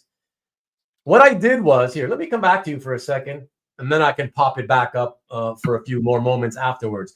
But what I did was, first I took all 8 prices of all the last 8 sales, and I averaged them all out, okay? And when you average the price of all 8 sales, it comes out to what you see there, right? So they average 47,151.53. But then I also wanted to cover my ass in case anybody says, well, yeah, but the $87,000 one, that really skews it to the upside. And you would be right. At the same time, I also thought, well, the $19,000 one would skew the average to the way, way low. Mm-hmm. So what I also did was I removed the highest and the lowest and took the average of the remaining 6 sales. And then the average still came out to just over 45,000. So only a $2,000 difference. So if you take the $45,000 average, $45,000 or the $47,000 average, then you average 46. So that's, if you're wondering how it all goes, here you go. Yeah. I figure, okay, if average is around 46 or 47, I'm thinking, yeah, but mine at least still has the best villain of all. Plus, it's the 300th anniversary issue, so it deserves a bit of a premium, and that's how I came up to the premium. I mean, issue 300 and the battle with the Red Skull and Zeck. That's just crazy. Yeah. So it's like it's hard to create a exact equation for pricing like Comic Boss said in the chat, but that's reasonable. Oh, I don't know. I didn't see. What did he do? Well, he said it's not a science. This sounds about right. So yeah. It's definitely I've said it before. Yeah, pricing is definitely not an exact science for sure. But I went out of my way to do all that legwork just so I can get a price on this thing. Even it was hard for me. I had some friends that were like, "Oh, you should go higher." No, the 300th issue thing plus Red Skull. No, it should be higher. I was like, "Look, it's expensive. It's high enough for me." You know what I mean? So I was just like I don't care. I don't want to be greedy. I just want to put a fair price. And and so that's it. So Nick, I noticed you had popped up a message from Nick earlier. He said something about time payments. Obviously, people, I would be shocked if anybody could come out and say, here, take 55 grand in one shot, right? So obviously, if anybody ends up wanting it, I'm expecting people to ask for time payments. Obviously, I'm going to say yes on that. But again, it still, believe it or not, it still will depend on what somebody's offering, how much time they need, blah, blah, blah, and all that. How, what frequency I will get payments, how much for each payment, whatever. So yeah. You guys have Ruben's email. If you don't, it's RubenDaCollector@gmail.com. So exactly. Yeah. There you go. Exactly. There it is again. Right there. There you go. Thank you. Appreciate it. Yeah. All right. So so excellent. So that's buy number 19. And from buy number 19, we go to round number buy 20. Love this piece. Check this out. Back to the Bronze Age. So this is Avengers 126, the credits and title splash. Bob Brown, again, Dave Cockrum on inks, and it's got great images of Klaw and Solarr. Don't obviously but personally don't care. I don't care about Solarr, about Klaw, the whole Black Panther thing. That's really awesome. But what I really, really love more than anything is, even though this is Bob Brown, those of you who are very big fans, as I am, of John Buscema, tell me you look at the posing, particularly the pose of the arms and shoulders of these two characters and the hands in particular, and you don't see John Buscema there. He's Bob Brown really, really channeled Bob Buscema for some reason. Who knows? I guess he just was a fan. There's big, there you go. All these guys are seeing the same things as me. Yeah, so fantastic stuff. It's got the classic trope of, the supervillain gigantically looming over the scene. In this case, looming over, I believe, Avengers Mansion. Ready to raise hell. He is not holding a remote. What do you mean remote control? I think he's just having a laugh. The antenna, right? The antenna. Maybe that's why. Mike is not exactly a collector of the mainstream stuff, so he doesn't know. He's not too familiar with what Klaw has on his hand, And clearly, it's not a Klaw. But Bob Brown was really the rated artist who worked on some key issues. Yes, absolutely. Yeah, he did some good work. I like that solid stuff he did. Like that page of Daredevil that I showed you before. This Avengers stuff. What else? Oh, his Batman stuff. I'm still thinking about that Daredevil Bullseye page. Yeah. Man, don't think too hard, too long. I can't do that to myself right now financially. Yeah. But yeah. No worries. But yeah. So, anyways, again, vintage, early Bronze Age, Avengers Splash, and also of course, credits and title splash. So let me go. And all right, so that's number 20, everyone. And from 20, we're going to go to 21. I believe perhaps the final piece under 300. Under 300, under 1,000. And I was thinking, I still have Mike Zeck, Captain America 300 in my head. And this is, for those of you from the Bronze Age, more esoteric Marvel stuff. By 21, Howard the Duck, a daily from January 3rd, third day of the year of 1978. Nothing much to say. Oh, sorry. I made a big mistake, everybody. It's Val Mayerick. I did not change. I copied, pasted the name there. It's not Fred Kida. So my mistake. I apologize. And it is definitely Val Mayerick. So yeah. And you know what sucks? Here, hold on a second. You know what? Hold the fort if you can for me, Kavi. Because what do you need me to do? I just put the real name in the chat, but hold on. Now, just see if there's anything interesting being said. Give me a second. I've done this once before live, and I'm going to do it again. I'm going to download the correction and put it up there. Let's see. So, all right. 70. I think they're right now. They're all talking me into buying your Daredevil page, which I already cannot do. So. And I did put in the correct artist name in the interim in the chat. But if you're updating the slide, go for it. Yeah. I mean, I'm in the middle of saving it now. Sorry, guys, everybody. I appreciate you allowing me to do this. Yeah, and that is true.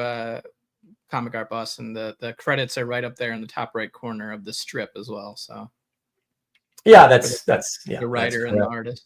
That's correct. And sorry, remind me, this is 21, right? 21, yeah. Yeah, by 21. Here we go. Yeah, got that. All right, let me come back to you guys. Let me go into where the slides all are. And let me grab it here. Let me see here. Right. So 21. Here we go. Okay. But I'm just move it up into position here. All right. Okay. I'll delete the old one. All right. Let me put this properly. I appreciate you, Kavi, and everybody else for allowing me to do that. and make it official. Here we go. Buy 21, $450. Howard the Duck from the 1970s by Val Mayerick. And I'm not sure about this, but just by reading it, it makes it feel like it could be the opening strip of a new storyline. But I can't say, just because it says Cleveland, Ohio, where men are men and discriminating women such as Beverly Switzler prefer ducks. Conclude what you will. So it sounds very introductory, you know. If that was January 22nd, I might be tempted because that would be a birthday. It's a birthday. Yeah, but it's not. Exactly. Yeah. I have for a while. I had tried collecting birthday strips. Yeah, so I would like one, but it wouldn't make sense to get one from before I was born, though, necessarily. No, exactly. That would be before. So. Exactly. That's not fun. That's not fun. Yeah, I just started getting any birthday. It didn't have to be my year of birth. I just figured any one of my birthdays. I was grabbing whatever I could find because it was hard enough as it was. Even giving all those years of availability, it's still tough. But I got screwed, dude. Because every time I found one on a birthday, like I found several from like my 5th birthday, my 4th birthday, my 12th birthday. But every time I found one, it was like what you would consider a crappy example of that strip. Like the images were garbage. It's like, what? Like there's nothing. Your birthday just happened to fall on subpar strips. Yeah, exactly. Subpar, yeah. Subpar dailies every time. Like, God. Oh, it's so frustrating. But okay, excellent. Let us 22, see. Right? 22, yeah. So we're gonna go to 22. So here's a piece that I have also had for 20 years, and again, hard to part with if it parts. I have a feeling somebody over the next few weeks will pick this up. I've had a lot of interest over the years on CAF on this one because the artist has he's never been a big name, but he's so amazing. He's got a cult following who understands how good he is because of his animation kind of background and how good he is with the female form. So check it out, everybody. This is number 22 by 22. And this is the cover art to the Brett Blevins 2005 sketchbook. This is the sketchbook that you guys see when you go to conventions, and a lot of the artists produce their own sketchbooks to sell at the cons for like $15, $20, whatever it is. And yeah, that's it. It's from 2005, obviously. And I want to show you, just so you see what this year's book looked like, because of the way that he published see, any other, if it was like a publisher who was doing it on his behalf, check it out. They're like identical. And I actually love that because it looks like on the one on the right is the book. And so you can't even tell, like if I didn't have them side by side, you would think that might be the original artwork. You know, right. It looks like a black and white scan instead of a grayscale or color. Yeah, exactly. Yeah, because you see all the tonal work got lost, right? A lot of it. Yeah. On Brett's hand and on the girl, you know. Yeah. But no, it's cool because you think usually publishers, what they would have done is they would have cropped this so that only the black background fits and fills up the entire sketchbook cover. You know, right? So you don't have the white borders. Yeah, so you don't have the empty white borders kind of thing. But because it's an art book, that's what I think makes it look so cool. I'm glad that he actually published it that way. Right. So very cool. He must have made it right, or for his yeah. I believe so. Yeah. So there you go. So this is just FYI, anybody. This is priced at here. There we go. So this is priced at somewhat higher than some offers that I've had over the years of $1,500 and thereabouts. And so it's like, yeah, it's not that that's a terrible offer by any means, but it's just I don't know. It's hard to price something like that because it's a kind of a specialty type piece. Yeah. I have to sort of give more of my gut feeling to it. So I'm thinking, somewhere around the 2 range, whatever. And that's it. So, cool. Yeah. So there we go. So that's number 22 as a reminder, everybody. And number 23 coming up right here. We go back to an artist and character we have seen earlier tonight. And this is my best example and one of the greatest examples. One of the most, one of the pages for which I have been most contacted for over the last 25 years through CAF, or however long I've had my CAF, 20 years or whatever it is. And here we go. Check this out. So back to Daredevil 208, the Harlan Ellison story by David Mazzucchelli. The reason that this one is the most contacted, well, the one that I get most contacted about, not only has it got some nice Daredevil images, but everybody in this hobby, me included, I'll admit, everybody has like a hard-on for images of Daredevil, good images of Daredevil while he's using his radar sense. People absolutely love the whole concentric circles of the radar sense in original art, and I get why. It's a fabulous looking graphic feature, you know. And yeah, I saw that copy. Not only is that great, but so is the fact that it's in this like a snowy setting. I love that. Right. The snowy setting pages are amazing. Snowy setting pages are always awesome. And when I see stuff like this, it always reminds me, it throws me back to that issue, I believe, X-Men 205 by Barry Windsor Smith. You open up the cover, and the first page is a crazy splash of Wolverine in the blaring snow in a snowstorm. Oh, it's so beautiful. Yeah. So snow pages, yeah. Just like rain pages. I love great rain pages as well, you know. So for this, guys, everybody, so just so you're wondering, I wanted to show you a comp on this. So here, it's an interesting comp. So check this out. So hold on, let me come back to you for a second. So some of you who've been around for a long time may remember around 2007, when Mazzucchelli decided to break up the Daredevil 233 book from Born Again, and he sold that through Spencer, right? The pages were very pricey at the time, obviously cheap today, but at the time, very, very expensive. And so not long after that, you know, I guess too many people were complaining about the pricing, whatever, and wishing that they could get some Daredevil art from Mazzucchelli. And so David ended up, not too long after that, he began just drawing a series of Daredevil images, you know, pen and ink illustrations that he could sell more cheaply to the fans for everybody to afford it. So I believe they're on just regular sketch paper, not too big. I believe they're kind of like this or so.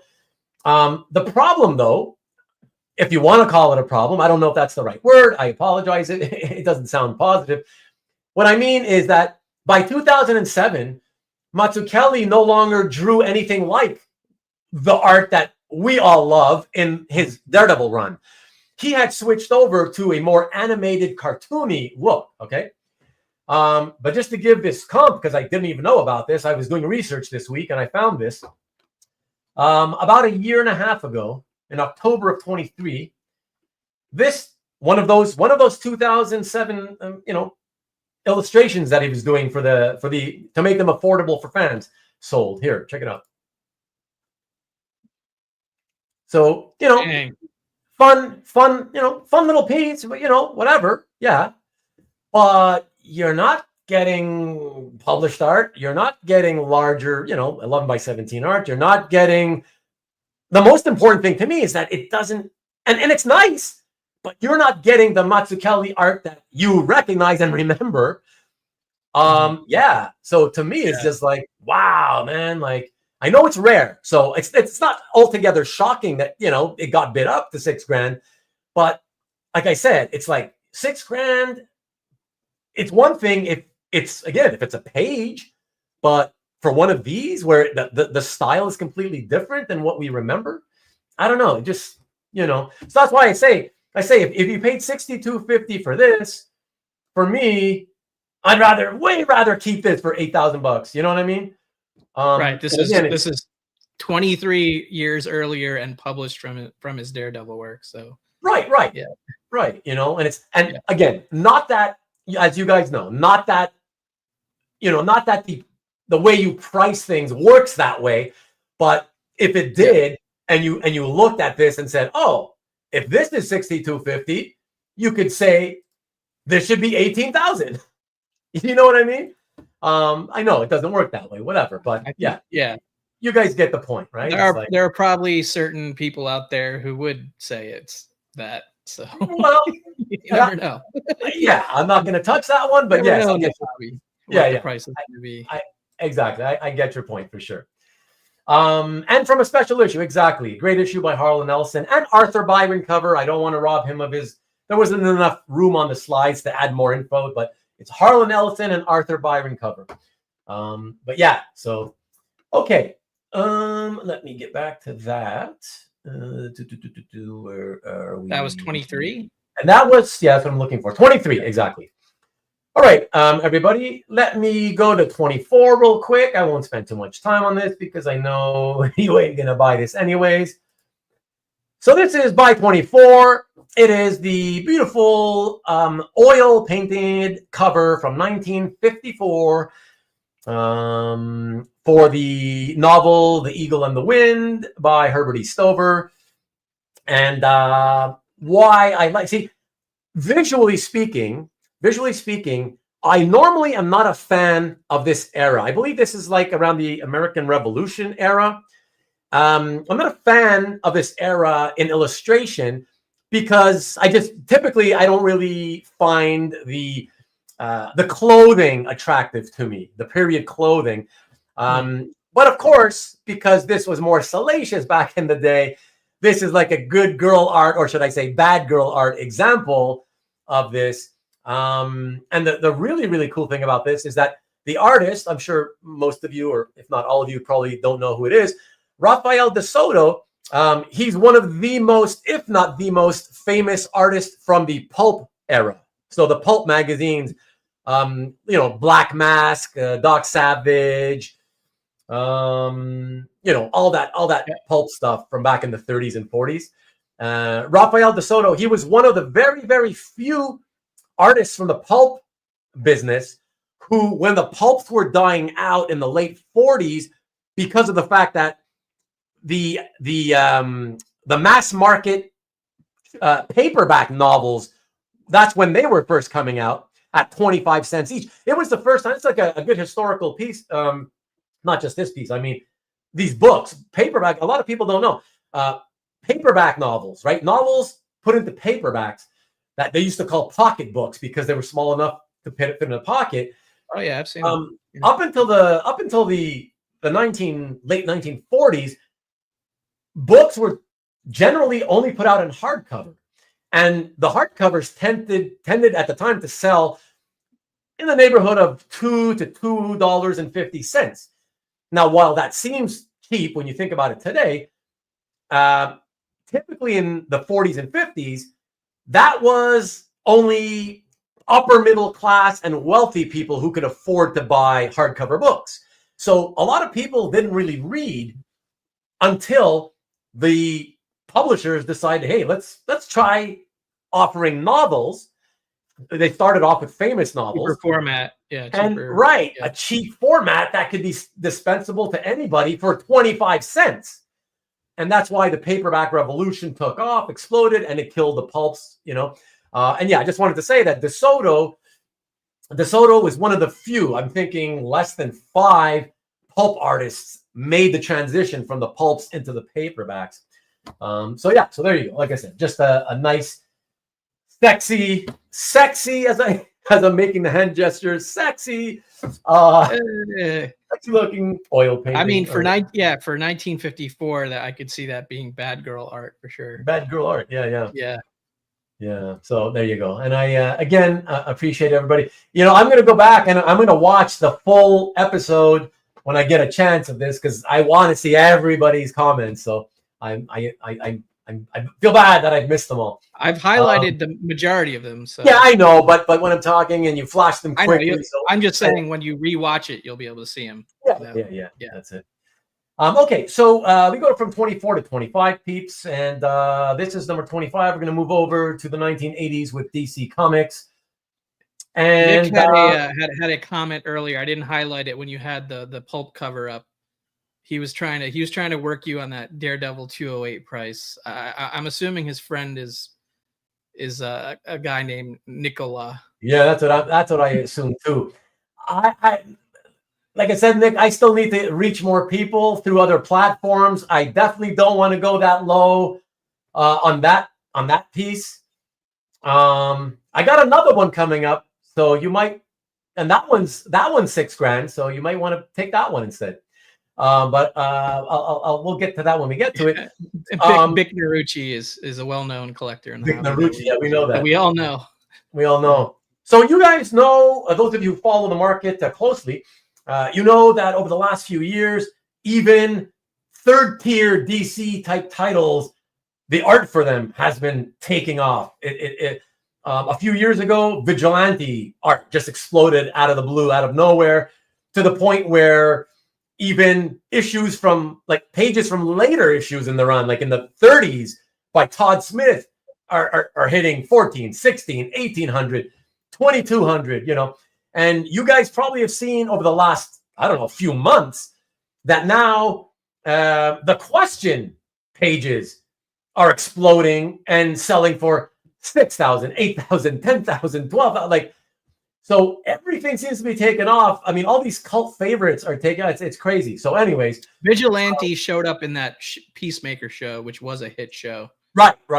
Right. Yeah, but how do you explain question? I can't explain the question, though, necessarily. You know? So, yeah. But anyways, this piece, everybody, is a vigilante piece. It's $5,000 because it is from number 1. First issue, you don't see any, you don't see many, except for the ones you see pop up on Heritage, obviously, from time to time. But you don't see pages from number 1. To my knowledge, I've only ever seen 3 pages hit the market from this first issue. I've been in the hobby, I believe, 27, 28 years now. Yeah, and so that's why I'm putting this at a premium to, the most expensive pages that have sold from later issues.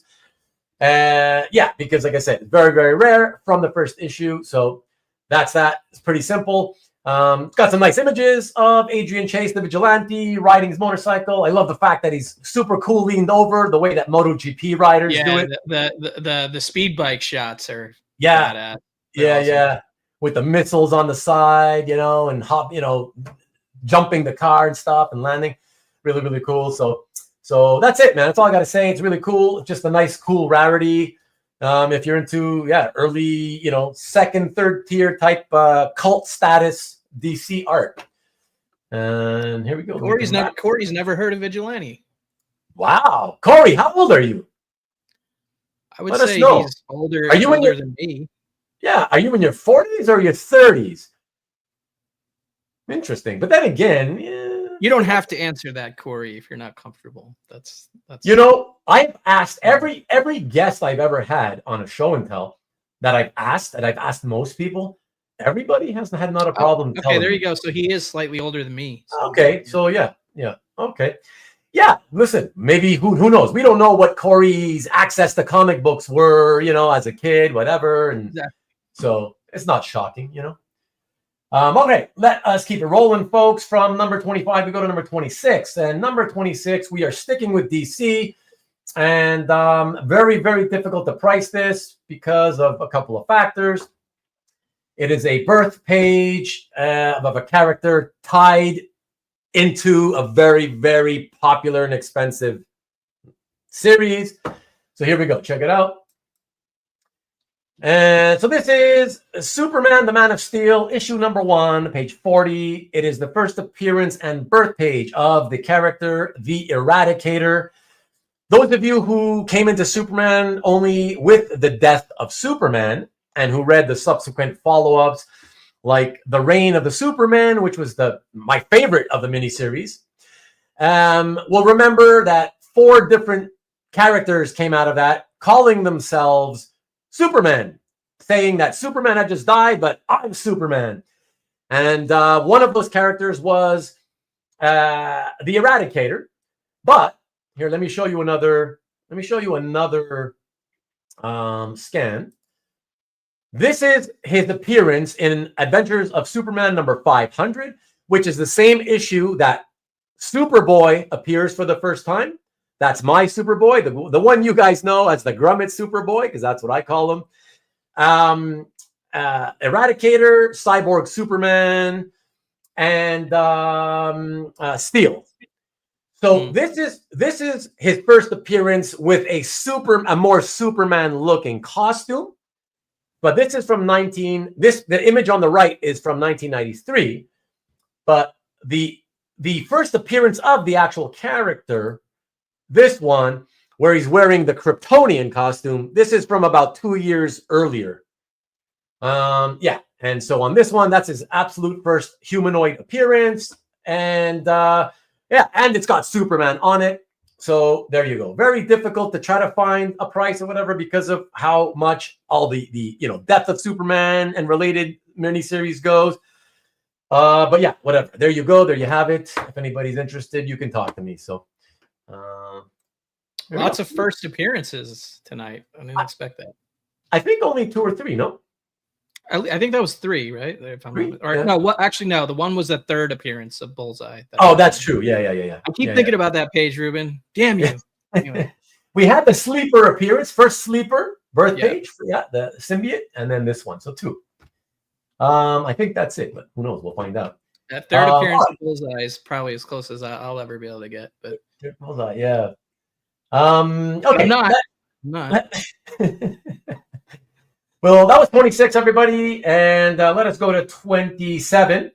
And we once again stick with DC. And for the third time this evening, since I just showed you Superman-related art, this next piece goes well with it because it is another piece featuring his partner in the world's finest, Batman. Check it out. So this is Batman from Trail of the Gun, #1, page 38. For those of you maybe not in the know, back in the 2001 to 2004 era, this is the primo Ethan Van Sciver stuff. This was when he was first exploding on the scene, and he was putting so much effort, putting all this tiny, ridiculous amount of detail. And those of you who have art or have seen art of his from 2000 and like a lot of the 2000 and in the 2010s, let's say 2020, you may still consider that detailed, and it is. You wouldn't be wrong, but I'm telling you, if you seek out pages from 2001 to 2004 and you study them and compare them, you will see there's way more. There's even more detail in this stuff. And the great thing about this one in particular is that this series, he penciled and inked himself. So it's pure Van Sciver's work. And this was not only because he was putting so much work in, he literally wanted to be known as the next this generation's Brian Bolland. Basically, that's what people were comparing him to because of the style he was putting out, And yeah, so from his prime period, great images of Batman with Catwoman, pencils and inks. So just, yeah, great stuff. And yeah, there we go. And do I have a second? Oh, no, I do not have a second slide for that. So there we go. Let me get that off. All right, cool. So let me see. Okay. Yeah. So that's remind me. Yeah. 27. I'll remind you. From 27, we go to 28. That is a Marvel piece. This is a piece I don't expect to ever sell. I don't want it to sell, so I don't really care. But it comes. Way to introduce the piece. You don't want it. Yeah. You know me, Kavi. I'm always honest. I don't care. Whatever. It just makes me more curious about what the hell I'm about to see. But yeah, well, you'll see. You've probably seen it because it's been in my gallery. But check it out. It comes with I'll give a little background story on this for people who don't know about it. Okay, so by 28, so this is a page from Dazzler the movie, the Marvel graphic novel #12. So for those of you who don't know, the Marvel graphic novel series, it was conceived by Marvel, Jim Shooter at the time. They wanted to have a format that they could sell their standard superhero comic books, but they wanted to sell it to a more adult audience. And hence why this format was much larger with cardstock covers and priced at $6.95 in an era where the monthly comic was like 60 to 75 cents. So it's like 10 to 11 times as expensive. But even with that ability, right, of having this vehicle to do more adult fare, you know, knowing that, you know, the majority of kids would not be able to afford to buy this stuff, they had Springer and Coletta draw this. And when the editor saw it, and I'm sure the lawyers then were shown it, they all panicked and were like, holy shit, like, even in the graphic novel, we cannot show this. No. This is like a mainstream character. No, like she's naked, looking in the mirror, full body, you know, 3 panels, washing herself, nude in the bath. Like, it's even that's like way too much, even for, you know, even for an adult format. And yeah, so they just had to get Springer and Coletta to redo most of the panels. I think it's early in the year. Take a hit. What did he say? Take a hit on art funds for very. He nice might be pieces. Behind a little bit also if he's talking about the oil, but or maybe he's just commenting about. Yeah. Just want to say hi to you, Mike. Hey, Mike. And it's funny. It's funny though how like they kind of compromised, right? They said, okay, we'll redraw, but we'll still show her undressing, and we'll have one panel where she's almost completely nude. And in the mirror reflection, you still see more breast there than you do in any of the 3 first panels of the unpublished panels, right? The censored panels. So very, very interesting. It's just a really cool thing. I just what I think is really cool about it too. First of all, Coletta was always great with the ladies in his romance comics, and known for that. And although I will admit, like most of us, neither Springer nor Coletta am I big fans of, but I will give them props, like I always do, where it's credit where it's deserved. Those images in those first 4 panels are beautiful. Just beautiful, thin, clean lines, gorgeous panels of good girl art. Just beautiful, beautiful stuff. And what I really love about it is because of the fact that they got censored, I adore the fact that after all these years, even 40 some odd years later, no matter how many thousands of people have ever read this graphic novel, and, you know, no matter how big of a Dazzler fan, you know, anyone is, and you know, even if you read all her appearances in her regular series, or you read all her X-Men appearances, 99.9% of people will never know this story. They don't know of this story. You know, they may even own the graphic novel. I'm sure if they're Dazzler fans, they own the graphic novel as well. You know, but none of the readers will ever know about this, that there's actually a page that that when they get to page 11 and they see this, they're probably like, ooh, yeah, ooh, cool, half naked Dazzler. Never will they know that originally she was drawn even more in the nude with more panels, you know? And so I love that kind of like fun historical stuff that nobody ever gets to see, except for us that are in the original art hobby, you know? So did they just redo the page, or were there patches, like patch? You know, I never saw another one that matched. So if you look, right, because they did use some of those panels, right? So it looks like a couple of the panels where she's at the table drinking her coffee and looking at the paper. It looks like they're the same. So I believe they were probably photocopied.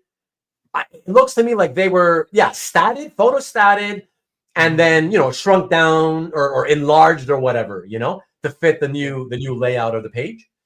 So that's it. But a lot of notes written down there at the bottom also. Yeah. I can't read them, but yeah.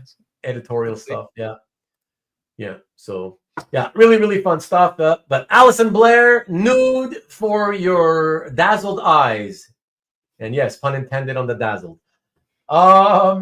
Springer cut. Yes. Okay. And from there, so we go 28. That was by 28. We're going to go to, we might as well call them preview. Preview 29.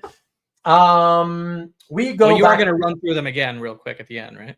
I didn't plan on it. We'll see what they want to do. Okay. We'll throw it out. By 29 is back to DC, and we go to, I want to keep this one again, but whatever. I got it. Whatever. We'll see. So an early from obviously the first Flash series to start from number 1. Hey, Kenneth, what's up? Good to see you. Hey, thanks for dropping in. The Mike Barron series. issue 14, the title credit splash from 1988. What can I say? It's one of the greatest, largest Flash first page splashes I've ever seen.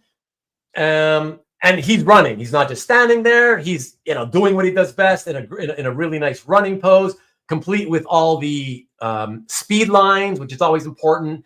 And even the two bonus panels, you still get him running with the speed lines. I love that. So there you go. Not much else to say about that. It's just a great Flash splash. And that was no pun intended. That is a lot of mics down there. Yeah, exactly. Yeah. They did a nice little joke where they wrote in everybody's first name is Mike. So that's cool. pretty funny. So a lot of fun. Just a nice, great Flash splash. And that's it. Let me come back to you. Okay. So after moving over to DC for One Piece, we're gonna go back to Marvel for the one that I mentioned earlier to Nick. Check this out. Now this one doesn't bother me, but again, I'm all about full disclosure, condition issues, and that's that all the word balloons and special sound effect, they were lost long before I got my hands on the page 20 whatever years ago. They were already missing. So you have blue staining left behind. It hasn't bothered me, but I've always loved. That's why I kind of loved the fact that you see stuff like this, and it's kind of like, well, sometimes when the yellow is really, really dark and bright yellow, I hate that. And especially if it's going across the faces of the characters, things like that. But this one doesn't bother me. Check it out. Your mileage may vary, but this is just a spectacular page. It's the third and final page out of the classic story by Harlan Ellison, drawn by David Mazzucchelli.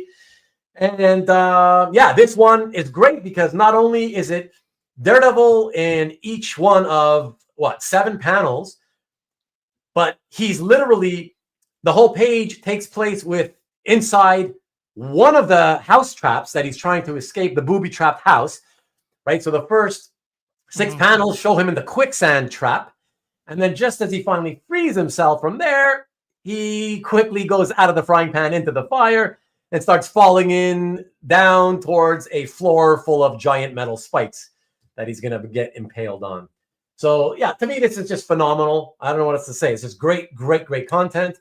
And like I said, anybody who wants the first panel alone is like a poster-worthy image for me, where you see that pose he's in, and then you can see the DD on the costume. All the background elements. It's beautiful. The entire panel is spectacular, right?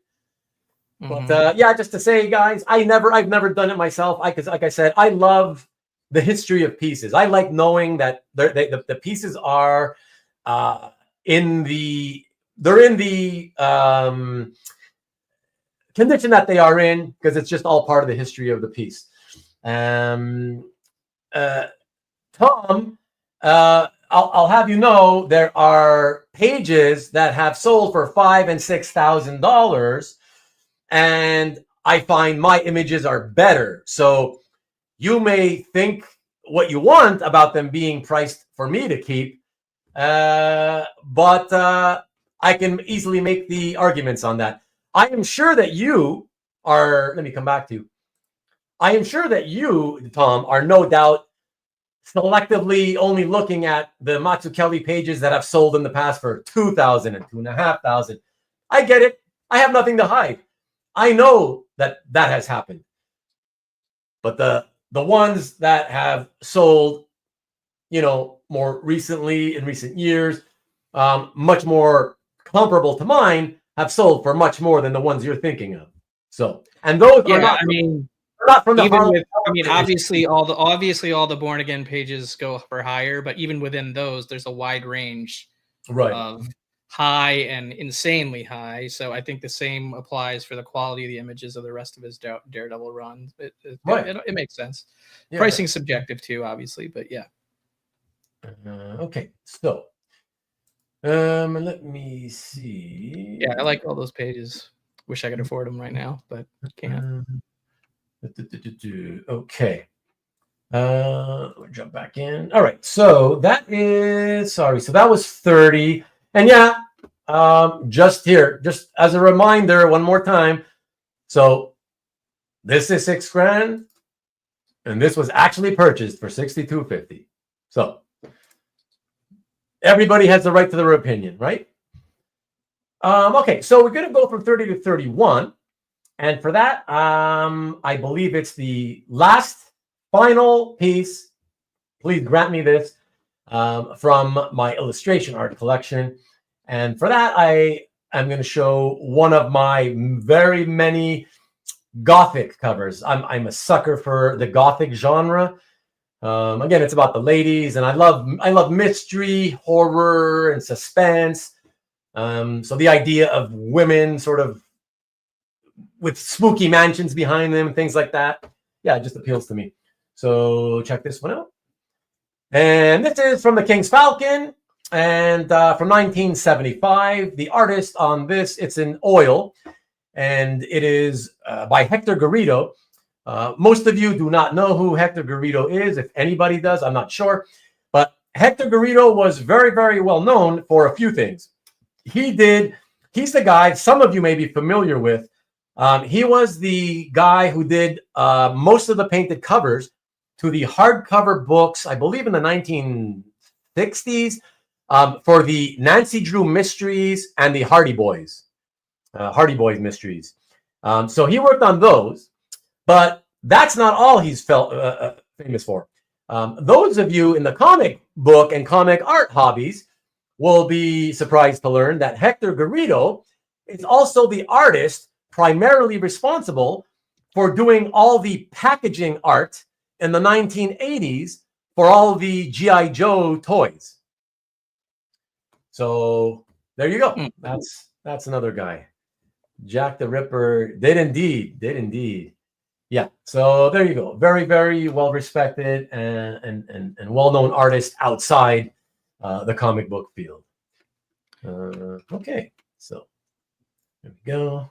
It's rare for me that I like that when the publisher zooms in on a lot on an image for the printed version, like with card art, for example. Like the original art usually feels like it's zoomed out, and then the actual card feels like it's so zoomed in. It's a turn off for me, but in that case, I actually like it because you get more of a picture of the I guess the main story parts of the image as opposed to like the whole scene. See how it's zoomed in there in the published cover? Yeah.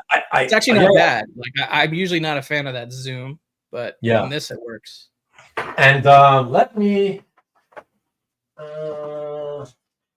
I'm not going to take it out of the plastic, so you might see glare, but we'll give it a shot. Yeah, there's glare, but let me try to, just to get an idea of how big some of these pieces are. That's huge. Yeah, so that's that. And since we already saw it, I'll quickly show that one. All right. And lastly,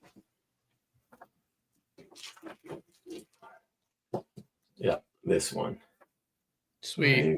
Yeah. I never did pull out the combat one, the war one. Okay. All right. Let me go. Thank you for that, everybody. Letting me do that. Let me see. Adjusting on the fly here. Adjusting on the fly. Yeah, so that's 31. Okay, great. So 32, we're jumping back to Marvel, and I believe it was Corey. Was it Corey who asked about if we were going to have any blue line tonight? So let me preface. This next piece is a blue line piece. It's a phenomenally beautiful piece because it comes with a little bit of a backstory. So this piece belongs to a consignor, and he paid $1,000 for this a few years ago. Then very, very recently, like I'm talking just a matter of weeks ago, he was in the middle of closing a deal to sell it for $1,300. But something happened, and it came to his attention that somebody said it might be blue line pencils right? Printed blue line pencils. And so I tried as best as I could. We spent a lot of time doing research and trying to figure out if it is or not. And we've concluded most likely it is. There are still questions out there that are a couple of questions that are unexplainable. And we're still waiting for certain people to get back to us, particularly the pencilers and inkers. But we're just going on the premise that it is blue line. It was Carlos, pencils. by the way, not Corey. So. Oh, okay. Yeah, there you go. Thank you. Appreciate it. So we're going on the premise that it is blue line, inked by it's Mike McKone, inked by Andy Lanning, but fantastic graphic representation of a Spider-Man page. So beautiful. Check this out. There we go. So Amazing Spider-Man 606. Just look at the graphic design, how the panels are done with the the two Spidey tracer panels with a gargoyle inside, the buildings in the background. It's just the contrast of the blacks and the whites, contrasting from the Spidey's costume off the buildings. It's just, to me, it's spectacular, all out layout design. You don't really see Spidey in these types of creative graphic elements done in standard Spider-Man comics. It's really so cool. I was shocked when I saw this. So that's why I it was sad for the consignor that this what happened. But ultimately he said, well, whatever. I guess I'm the one who's going to have to take the loss, and whatever. I'll see if we can find see Marcus is the king of beating the dead horse. I shouldn't have highlighted it, but I couldn't resist. But yeah, spectacular page nonetheless, and obviously, he'll take the loss. But yeah, just know that quality wise, the quality was so good that's how good it was that he was about to get $1,300 for it. Had it been guaranteed pencils and inks. Mm-hmm. So there you go. I think it's certainly still a great looking page, and it's still the published finished inks. Oh, and another thing, just so you guys know, because we're still waiting to hear back from people, I can tell you, even Mike McKone himself, it's weird. It's really weird. You guys know how certain artists can be kind of odd and interesting. So we don't even know. Mike McKone doesn't know if there are penciled pages. It's like, what do you mean? Like, you don't know if you did it digitally, or if you penciled it to whatever. I guess the memory goes, whatever. Yeah. So we don't even know if there are penciled pages. So this is the thing. If he did it digitally, okay, we need him to remember, because if he penciled it digitally, then that changes things again. And this could still be a $1,200-$1,300 page. Okay, because this then is literally the only physical original art, right? If he penciled it digitally. So then my friend would be losing money if we sell this. So when did that come out? When did that come out? Like 16, 17 years ago or something? Like, yeah. 2009. Yeah, okay. 16 years ago. Yeah, so that's what we need to find out. We need Mike McKone to remember with 100% certainty, did you draw it? How do you forget drawing by hand, 20 pages? One thing here, I'll tell you guys one thing. One thing that's suspicious it makes me think that he did it digitally and that this may be the only original art, is that I find it really, it's not impossible, but still very hard to believe that after 16 years, neither I nor the consignor nor anybody else we spoke to who are Mike McKone fans, nobody can admit to ever seeing penciled pages available out on the market, and that's what makes me lean more towards it being just he did it penciled digitally, and he printed it out or whatever. So anyways, it might end up being a bargain for anybody who takes a chance. So that's it. Yeah, a great, beautiful page, regardless of whether it's the only original or not. So that was by 32, everyone. From by 32, we go to the next piece. We stick with Marvel, and we go from Spider-Man back to the Avengers. And we go again to Avengers 126 by Bob Brown and Dave Cockrum. Great first panel image of Thor launching that hammer at Klaw. You get a flashback scene of Benjamin Grimm, the Thing, the Black Panther in that second panel. More Klaw and Black Panther in the next following panels. Then Solarr comes in, and you see images of the Vision and the Scarlet Witch against Solarr in the last few panels as well. So very similar. These in case you guys haven't noticed, I'm sure you have, but in case you haven't noticed, it's a fun era of Avengers for sure. In case you haven't noticed, the three Bronze Age Avengers pages I have all do come from this same issue 126. Okay, and so that's it.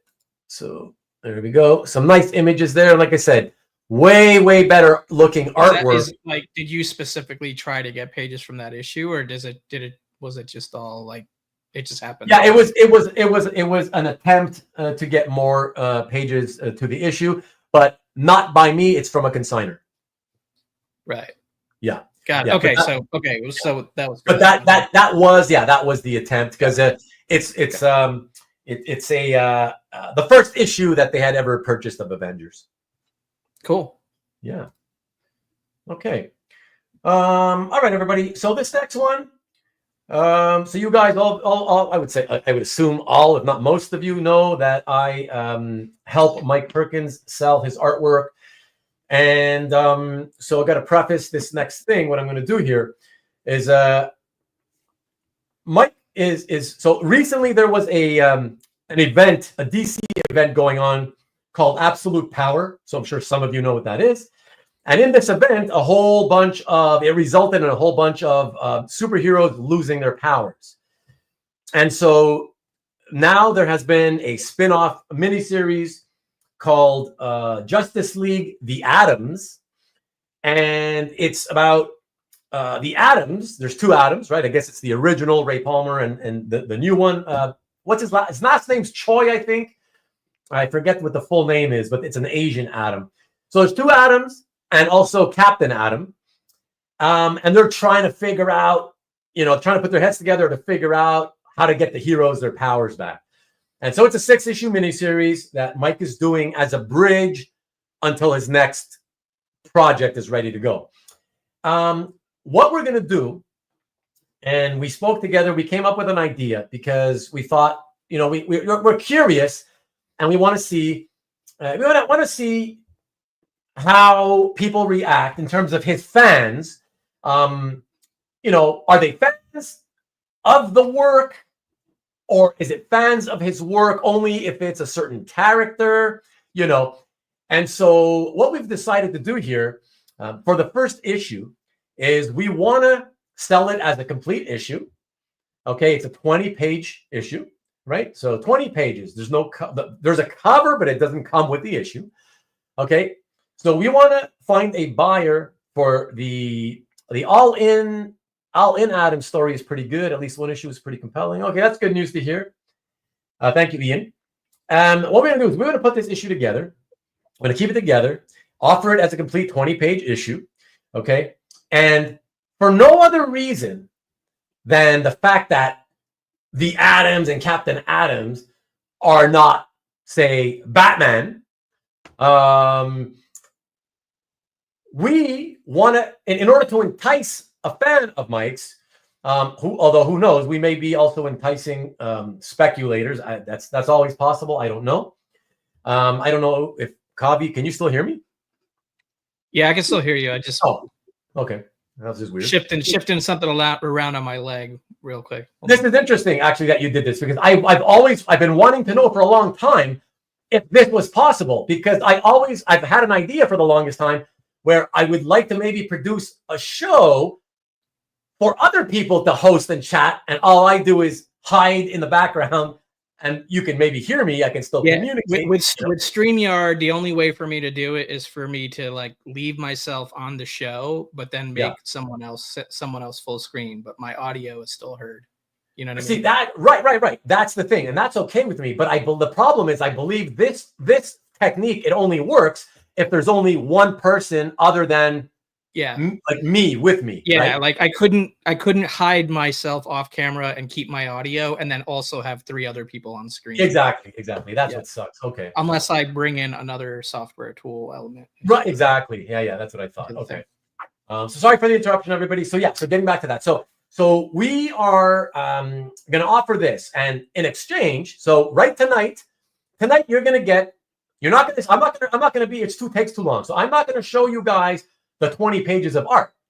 What I am going to do is I'm going to show you a handful of pages, the better ones, okay, admittedly, and you're going to see the price. As soon as I put up the first slide, you'll see the price, okay, and I can tell you right now that when you see the price, if you do some quick mental mathematics, you will see that the average cost per page breakdown will end up coming out to less than Mike Perkins' baseline price on every other project. In other words, for any Swamp Thing or whatever project he does, the least we put things are let's say the pages that have just some kind of scenery with a tree or something.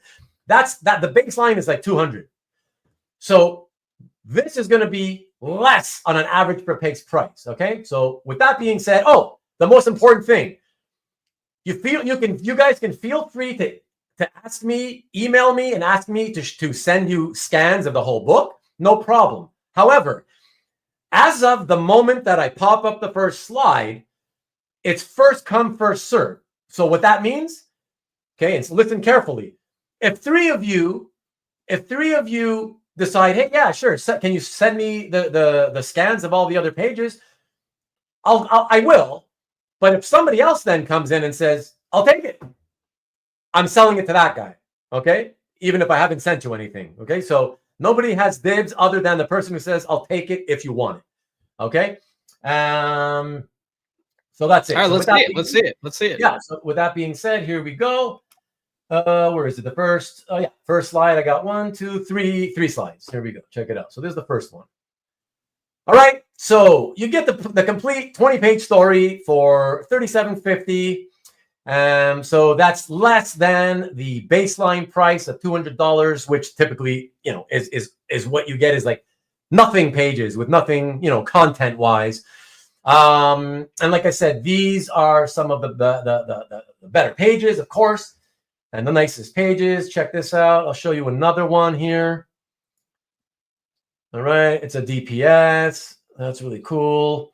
Nice. And then another page, just giving you an example of a panel page, just to show you that's the same very heavy, shadowy type stuff that Mike always does. And a splash page again of Captain Atom. And there you go. So that's $37.50 for the whole book. So like I said, super. Yeah, thank you, Marcus. There you go. $187. That does not include the cover, correct? And it does not include the cover. However, what I'm going to do, as I start putting this stuff out on the website, on CAF, whatever, everywhere else, I'm going to mention in the description, and I'll tell you guys now that anybody who does buy the book, the cover's available. Okay, the cover is $2,000. If somebody buys the book, here, let me show you. All right, if somebody wants the book and they buy it, they can also have the option to take the cover for $1,500 if they want to make it a complete story. Sorry, if you want to make it a complete story instead of just if you want to make it a complete book instead of just a complete story, then you have the option there to also add the cover, and so it'll come out to $52.50 for an entire book, including the cover. Right, $37.50 for the story, $52.50 for the complete issue, including the cover, $2,000 for just the cover standalone. Yeah, if somebody just wants the cover, doesn't care about the issue itself, it's available for $2,000. Here's the pages again. There you go. Well, I hope whatever ends up happening, someone gets the whole thing and keeps the cover with this story. But that's just my selfish. Yeah, well, me too, right? That's for obvious reasons, but whatever. It is what it is, right? So, okay, and this next one here, we jump to Marvel and check this one out. We go to Marvel. It's not Spidey, but Spidey title. Bonus. So this is from Amazing Spider-Man 375. It's page 60. A great splash of the Chameleon, Spider-Man's very, very first super villain foe. His first villain that he ever went up against. So that's I love that. I love that kind of historical stuff. So really, really cool. And you guys are wondering, why is there no published version beside it with the color?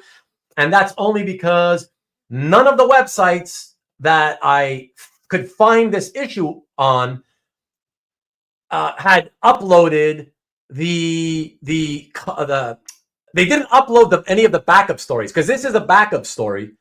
Okay, this is as you can see at the top, it's page 60. So this is one of the pages from the backup story. But none of the sites online, for whatever reason, I don't know why. And by the way, that includes Marvel Unlimited. Unlimited, for some reason, if you pay them to look at Amazing Spider-Man 375, they're not even giving you the whole full issue. Yeah, they only give you the first 29-page story, and that's it. So unfortunately, it is published, but unfortunately, I can't show you what the. So you gotta go digging through the bins to find. Exactly. Unfortunately, All right. So, and that's it. So that was the bonus piece. So that's it, everybody, for tonight's art selling preview. And so with that being said, because my mouth is like tired, I want to take a sip first. Take some water. So you got an offer. I figured Cab would selectively take notes and figure out an offer as soon as we wrapped up the slides. So my assumption was right. Here's a offer for you. And it is yours, Cab. Absolutely. Damn, nice. Okay. Congrats. So let me get that. That's was that 28? Yeah, 28.50 to make it official for a Cab sometime after March 1st. That's okay. Let me write that down though, just so I don't forget. March 1st onwards. Okay. Thank you, Cab. I appreciate it. And I wanted to say that everybody here, let me come back to you. Too late, Nick. Sorry, bud.